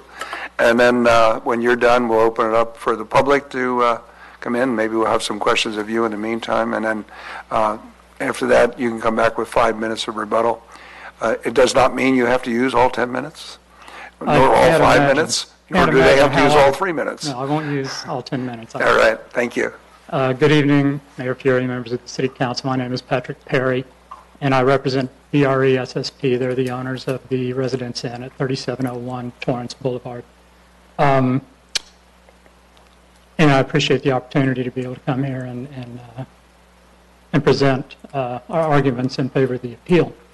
As Mr. Santana pointed out, the Planning Commission did approve the CUP for the gated parking. The owners do feel that it's necessary in order to offset the cost for the installation as well as the operation and maintenance of the gated parking system to be able to charge for parking. We feel that it's a nominal amount, $10 per car per night, that would be charged to guests of the hotel. The hotel doesn't have any amenities such as meeting rooms, restaurant, bar, or anything else that would be open to the general public, so the charge would really be for guests of the facility itself. There were two issues that were raised by the Planning Commission, primarily in opposition to the paid parking program. One was that it would force people or encourage people to park off-site rather than pay the $10 per car per night to park on-site. We don't feel that that's really a likely scenario because there really aren't other parking opportunities that guests of the hotel could utilize under those circumstances. There's no parking that's permitted on Torrance Boulevard itself. The only surrounding or nearby parking lot would be located to the west. There's like a small shopping center there. There are fences all the way around the property except along, the Torrance Boulevard site.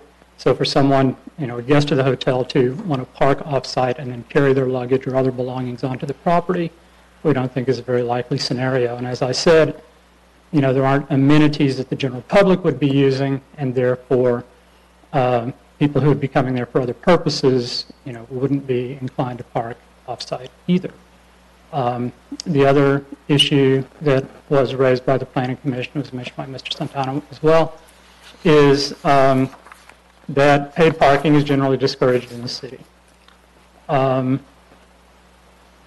Again, there are a few other locations that do charge for parking, that are permitted to charge for parking, which were listed.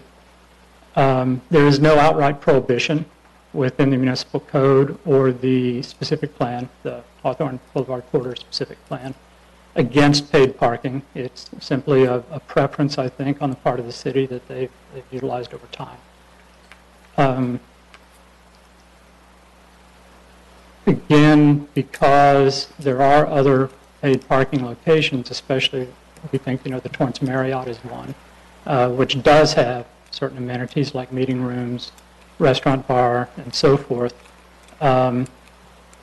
You might have a situation where people would want to avoid paying for the parking for that and park elsewhere. There are other parking lots nearby which would afford that opportunity, which is unlike what happens at the Residence Inn.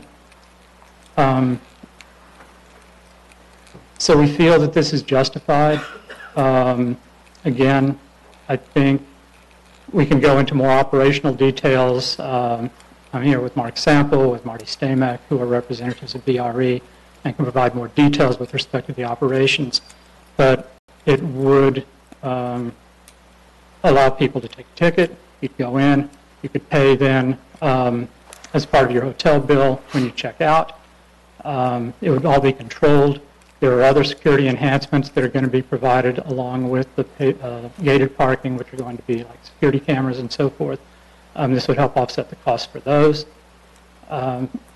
So over time, we feel that this is something that would be preferable because it would be very difficult to be able to implement the gated parking program unless we were able to also be able to charge for the parking as well. We're available if you have any questions, and I appreciate your time and encourage you to please grant the appeal and allow us to move forward with this project. Thank you. Thank you. Are there any questions from the council? I see none. Thank you. Thank you. Anybody from the public wish to be heard?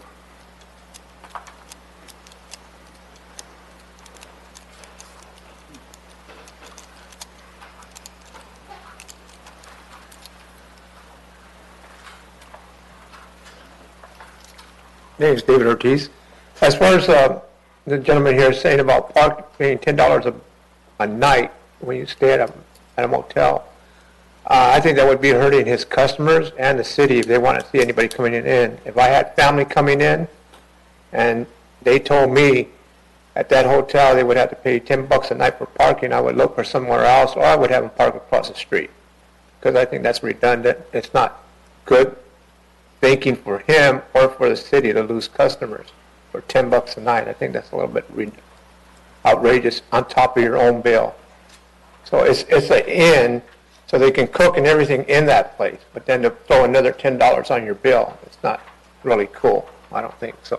You might want to think about that, of losing customers and losing revenue for Torrance, because people probably look for somewhere else or park across the street, and Del Almo's parking lot across the street, it's empty.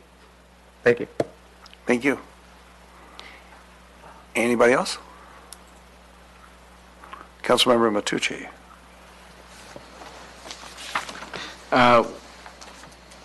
Let's see. The owner, I have a question for the owners of the property.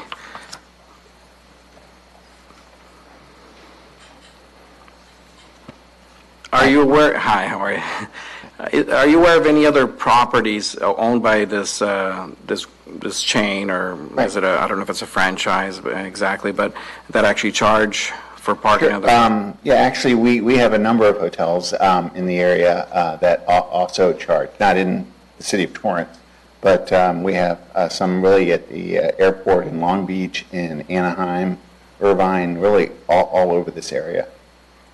Okay. Residence inns, very similar type hotels.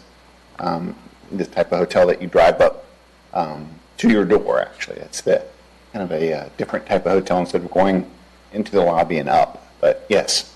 Okay. I mean, I haven't traveled much, but I've very often paid for hotel parking.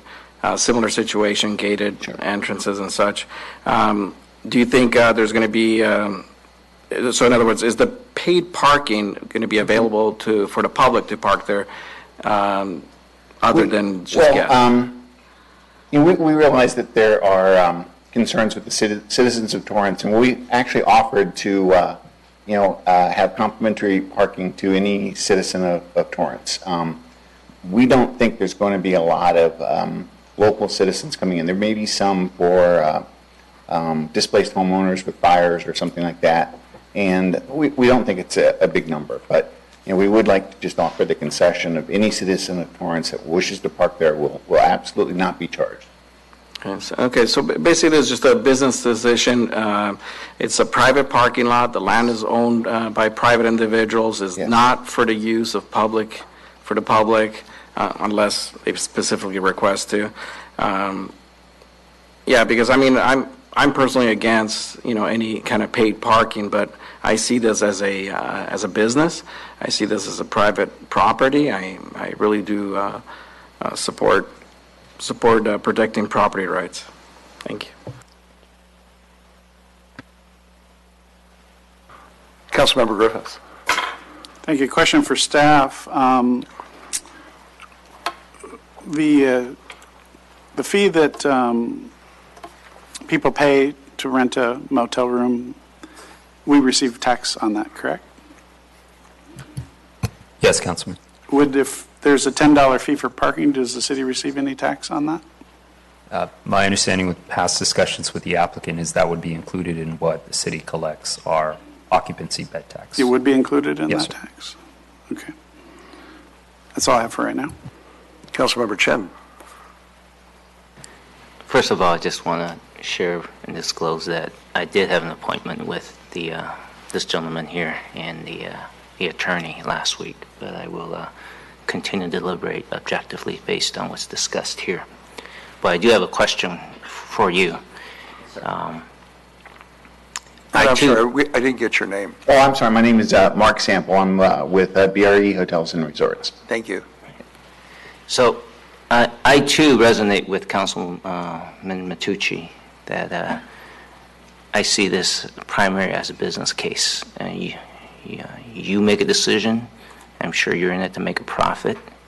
If $10 a day hurts you, you have the right to remove that. The area which was a little bit unclear as I read through the information was that it was brought up to put the gate there for security issues. But then, if that was the primary, then if you're not charging $10 a day, you may not do it, which I'm trying to think through. Then I thought security was the primary concern. But security is certainly I'm sorry, didn't mean to interrupt. It's right. Security is certainly the primary reason we're doing it. It's a very substantial cost, several $100,000 for the type of system that is needed here in terms of there's interfaces, there's communication. We're actually putting in high definition cameras, lighting. There's controls into the property management system, cards and such. So the cost for the system is very expensive. We need to recover the cost. We believe that security is important. We believe the impression of increased security. It's almost like a gated community versus a non-gated community. You feel it's more secure, and the guests are more comfortable with that. So that's important also. Recovering the cost, though, after it's all said and done, we feel $10 is really a reasonable amount. The Marriott is actually $23 for self-parking, $25 for valet parking, and well less than half of that. We feel it's a reasonable amount and kind of in line with other hotels that are similar in other parts of this general area. Thank you. Councilmember Rizzo. Thank you, Your Honor. I just wanted to disclose as well that I did meet with the appellants earlier today, and that my decision will be based on the presentation of staff, information contained in the staff reports, and any testimony received here this evening. With that said, I guess questions for staff here in looking at the staff report, page 2. The paragraph that starts with a specific plan, about halfway down the page. The specific plan states, charging customers for parking is not an acceptable strategy for this corridor at this time, since it acts as a disincentive to shopping. I take that statement to kind of indicate that we're kind of looking at the commercial corridor. We're looking at the mall. We're looking at the retail businesses along that commercial corridor that are engaged in retail activities, clothes shopping, furniture shopping, things of that nature. Not necessarily a business such as this, which is a hotel property. That is correct, Councilman. The text within the specific plan is focused on maintaining the viability of the commercial corridor from a shopping convenience standpoint. It did not specifically single out hotels as being included, but it is applied, at least when staff first discussed this with the applicant, we were viewing as this was a standard that possibly should be applied for the specific plan as a whole based on prior concerns with paid parking within the city. That being said, we do have other instances, as has been mentioned in the Marriott, where hotel uses may be viewed separately although it provides accommodation for shopping within the commercial corridor. It is not a specific aspect of the shopping that takes place there. Okay, and that's kind of the sense I got from that statement moving forward on this. And again, it's as far as I'm concerned, this is a business decision on the part of this particular hotel. It's something they do at some of their other hotels, and it's something that does in fact go on a little bit in the city, and it's either going to succeed or fail based on its own merits. So I really don't see any problem with allowing them to pay for parking at this particular property. Thank you. Are there any other comments by the public? I see none. Mr. Perry, anything to wrap up?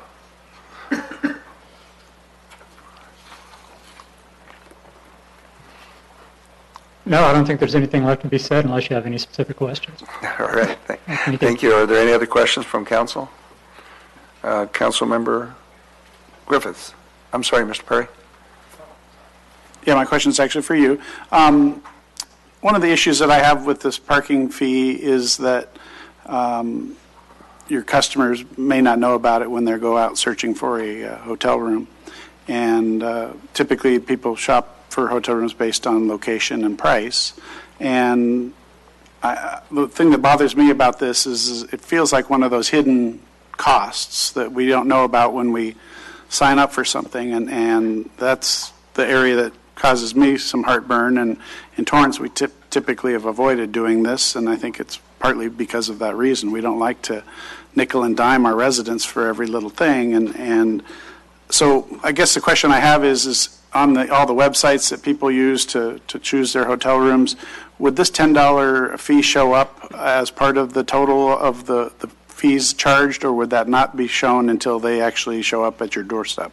Oh, this would have to be shown on the website and so forth, so that anybody booking a reservation in advance would have this information. So it would be included in the total cost of the reservation when they're looking and comparing costs? Yes, it would be an indication that there's going to be a $10, per car per So night an indication, charge for but parking. not necessarily included in the total of the cost of the stay. Well, I think that there would be a separate charge listed so that, here's the cost for the room, and here's the cost if you want to park a car, while you stay there. Not all guests are going to be arriving by car. So it's only going to be those that are going to be, parking overnight, on the premises that would be charged. So it won't be included in the cost of the hotel room itself, because if you're just booking a hotel room and you're not driving there, then you wouldn't incur that cost. But if you are going to be driving there and you're going to park your car, then you would have that cost, and it would be advertised up front so you know about it. If somebody were just driving down the street and said, okay, I want to stay at this Residence Inn, I don't know there'd be a sign out front, that says, hey, don't come in unless you're prepared to pay $10. But certainly when they go to the desk to, book a room, they would be informed that, if you have a car, you're going to need to pay this amount. Councilman, if I just may follow briefly, like with Hilton and Marriott, when I'm traveling with my son's soccer teams, a lot of them list the room rate, and then below it'll say additional fees, and it'll say like the transient occupancy tax of 11%, so it doesn't actually give a fee, but it'll give you the percentage. And then if there's parking, at least on the Marriott Hilton sites that I've used, said that. Appreciate that. Thanks. Thank you. Nothing. If no one further wishes to be heard, I'll entertain a motion to close the public hearing. Motion to close public hearing. Second.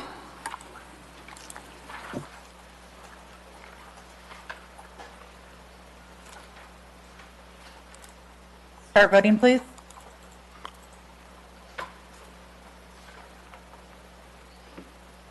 Your Honor, that motion carried unanimously. Thank you. Does the council wish to take action on this matter? Councilmember Goodrich.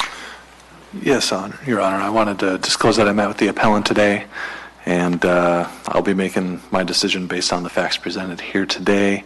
Based on what I heard, my only concern at the outset was the possibility of hotel occupants parking in residential neighborhoods and disrupting our residents. But based on the surrounding uses and seeing that people are not likely, well, first of all, there's no place to park. Second of all, even if there was, people would be walking more than a quarter mile with their luggage, and I just don't see that happening.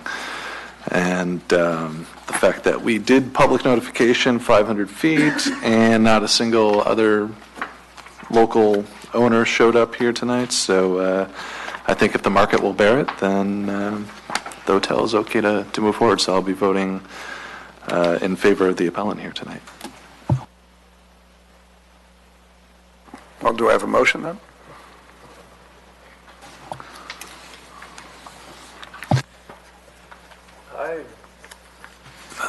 I motion to approve the appeal and adopt a resolution approving a conditional use permit. And that resolution will include the It will allow, that will allow for paid So approving the appeal will allow for the gated access and paid parking. But the fee waiver, parking fee waiver for Torrance residents? If he makes that part of the motion. That's what I'm asking. Including the parking fee waiver for Torrance residents. Thank you. I will second that.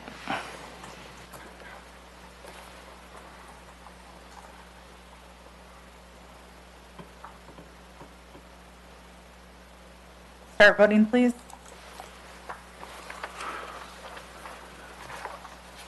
Your Honor, that motion carried with Councilmember Griffith voting no. Should we bring back next week for a resolution, or do we have one?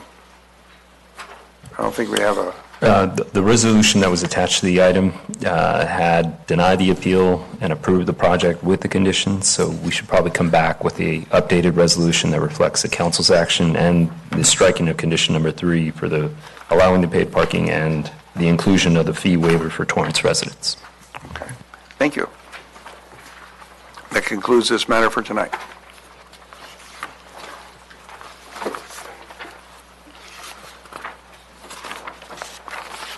That takes us to oral communication number 2. Anybody from the public wish to be heard?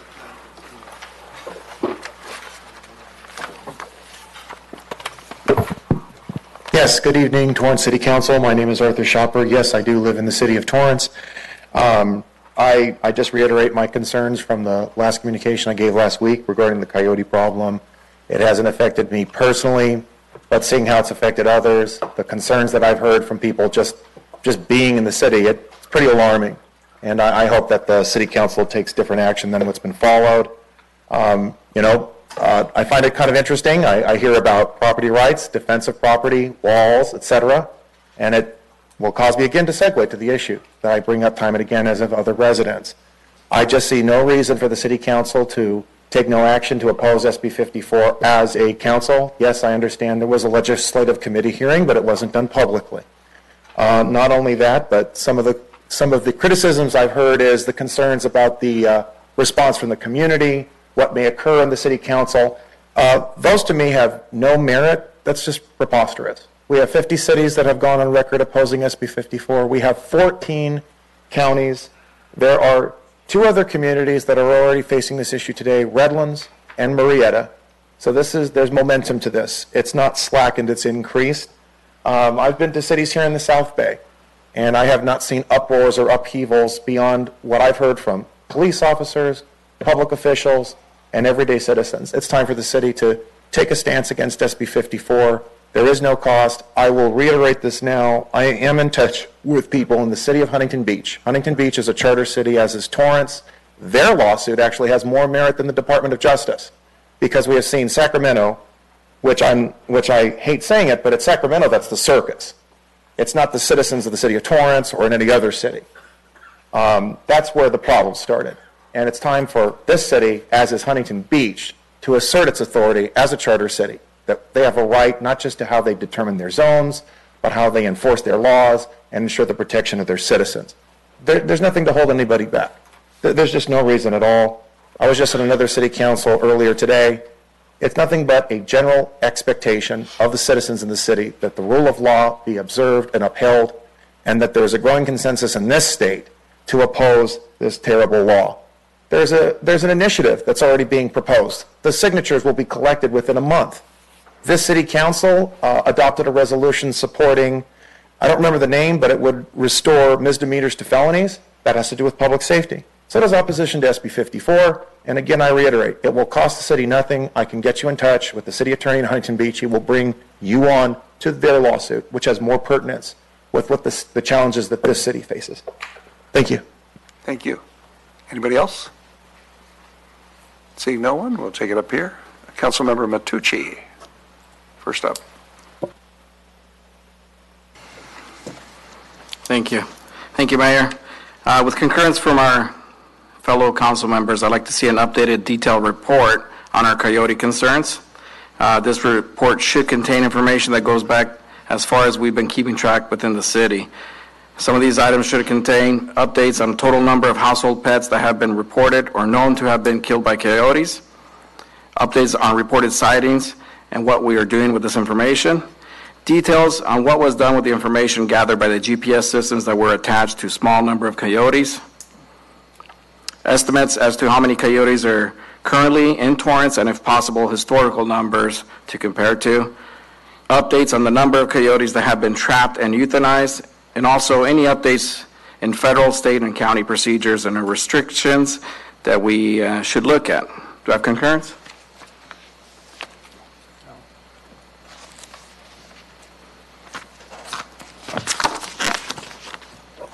I think we need a vote. Do you want just a roll call vote, or do you want to do a motion? Roll call vote. It doesn't actually require a formal vote unless there's actually opposition. If there's more than a majority kind of opposition, just an assent is fine, because this isn't a formal action. You're just essentially requesting staff to come back with the report. So unless there is a majority opposition to it, it's kind of a head nod is enough. You don't have to do a formal vote. Well, do you get a head nod or a formal count? Like I said, the only reason is that once you're getting into voting, then you're getting into taking action other than just directing staff to come back. So that's the only reason that you're kind of approaching Brown Act issues other than directing staff to come back. So traditionally, the council has always just done it with kind of an assent from the council unless there's vocal objection by 4. But you're the mayor, so you can do what you want. Well, thank you. Let's do a vote. Roll call. Councilmember Chen? Yes? Councilmember Goodrich? I've seen the reports, and I know the numbers have gone down significantly, so I'll be voting no. Councilmember Griffith? I'd like to see an updated report. Yes. Councilmember Herring? Yes. Councilmember Mattucci? Yes. Councilmember Rizzo? No. Mayor Fury? No. Okay, I have 4 yeses and 3 noes.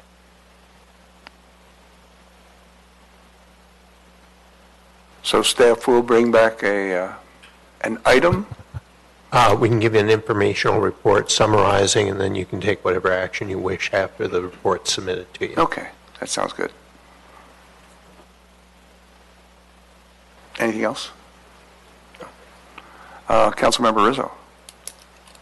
Nothing, Your Honor. Councilmember Chen? Nothing, Your Honor. Councilmember Goodrich? Nothing.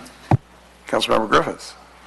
2 things. Look forward to seeing as many people as possible at Rock Around the Block on Thursday. It'll be a fun event. I plan to bring my yo-yo and challenge the mayor and Councilman Herring. Yeah. Milton. Calling it out now. Milton. Game on. All right. I've been walking the dog. And then the other thing I wanted to do was to congratulate staff on the concerts in the park. Our first concert kicked off Saturday with Mystic Wave, which I was able to be there for a little bit of that. Unfortunately, I had to leave early, but they're a great band. We've got a nice new venue that we really need to get the public out to support. And I'm happy to see that we've got several other concerts of really high quality content coming up for concerts and Shakespeare at our amphitheater at Wilson Park, and encourage everybody to come out. And if you're interested in getting the details, just go to the Torrance City website, torranceca.gov, and search for concerts in the park, and you'll get all the information you need. Thank you very much. Thank you. Councilmember Herring? Thank you. Look forward to working as an alternate, serving as an alternate on the South Bay Cities of Government, working with Councilman Jeff Rizzo. And this Friday, I serve on the Stormwater Funding Options Committee, and we have a meeting this Friday. The Board of Supervisors also passed a resolution to put an issue on the ballot concerning water.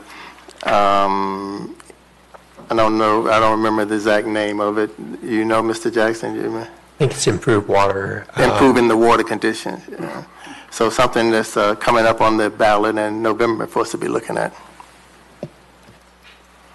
Thank you. And I think right alongside Councilmember Griffiths, great concerts in the park. Thank you again to Memorial Care for funding that for us. That was really a great donation. And Mystic Wave, I think we could designate them the official funk band of the city of Torrance. Funk and Bighorn, I guess, also. Anything from staff? Nothing, Your Honor. Thank you. I'll take a motion to adjourn.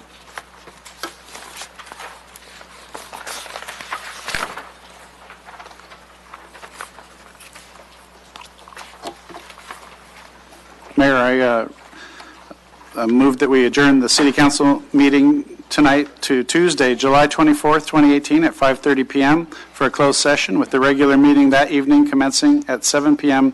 in the council chamber. Second. Start voting, please.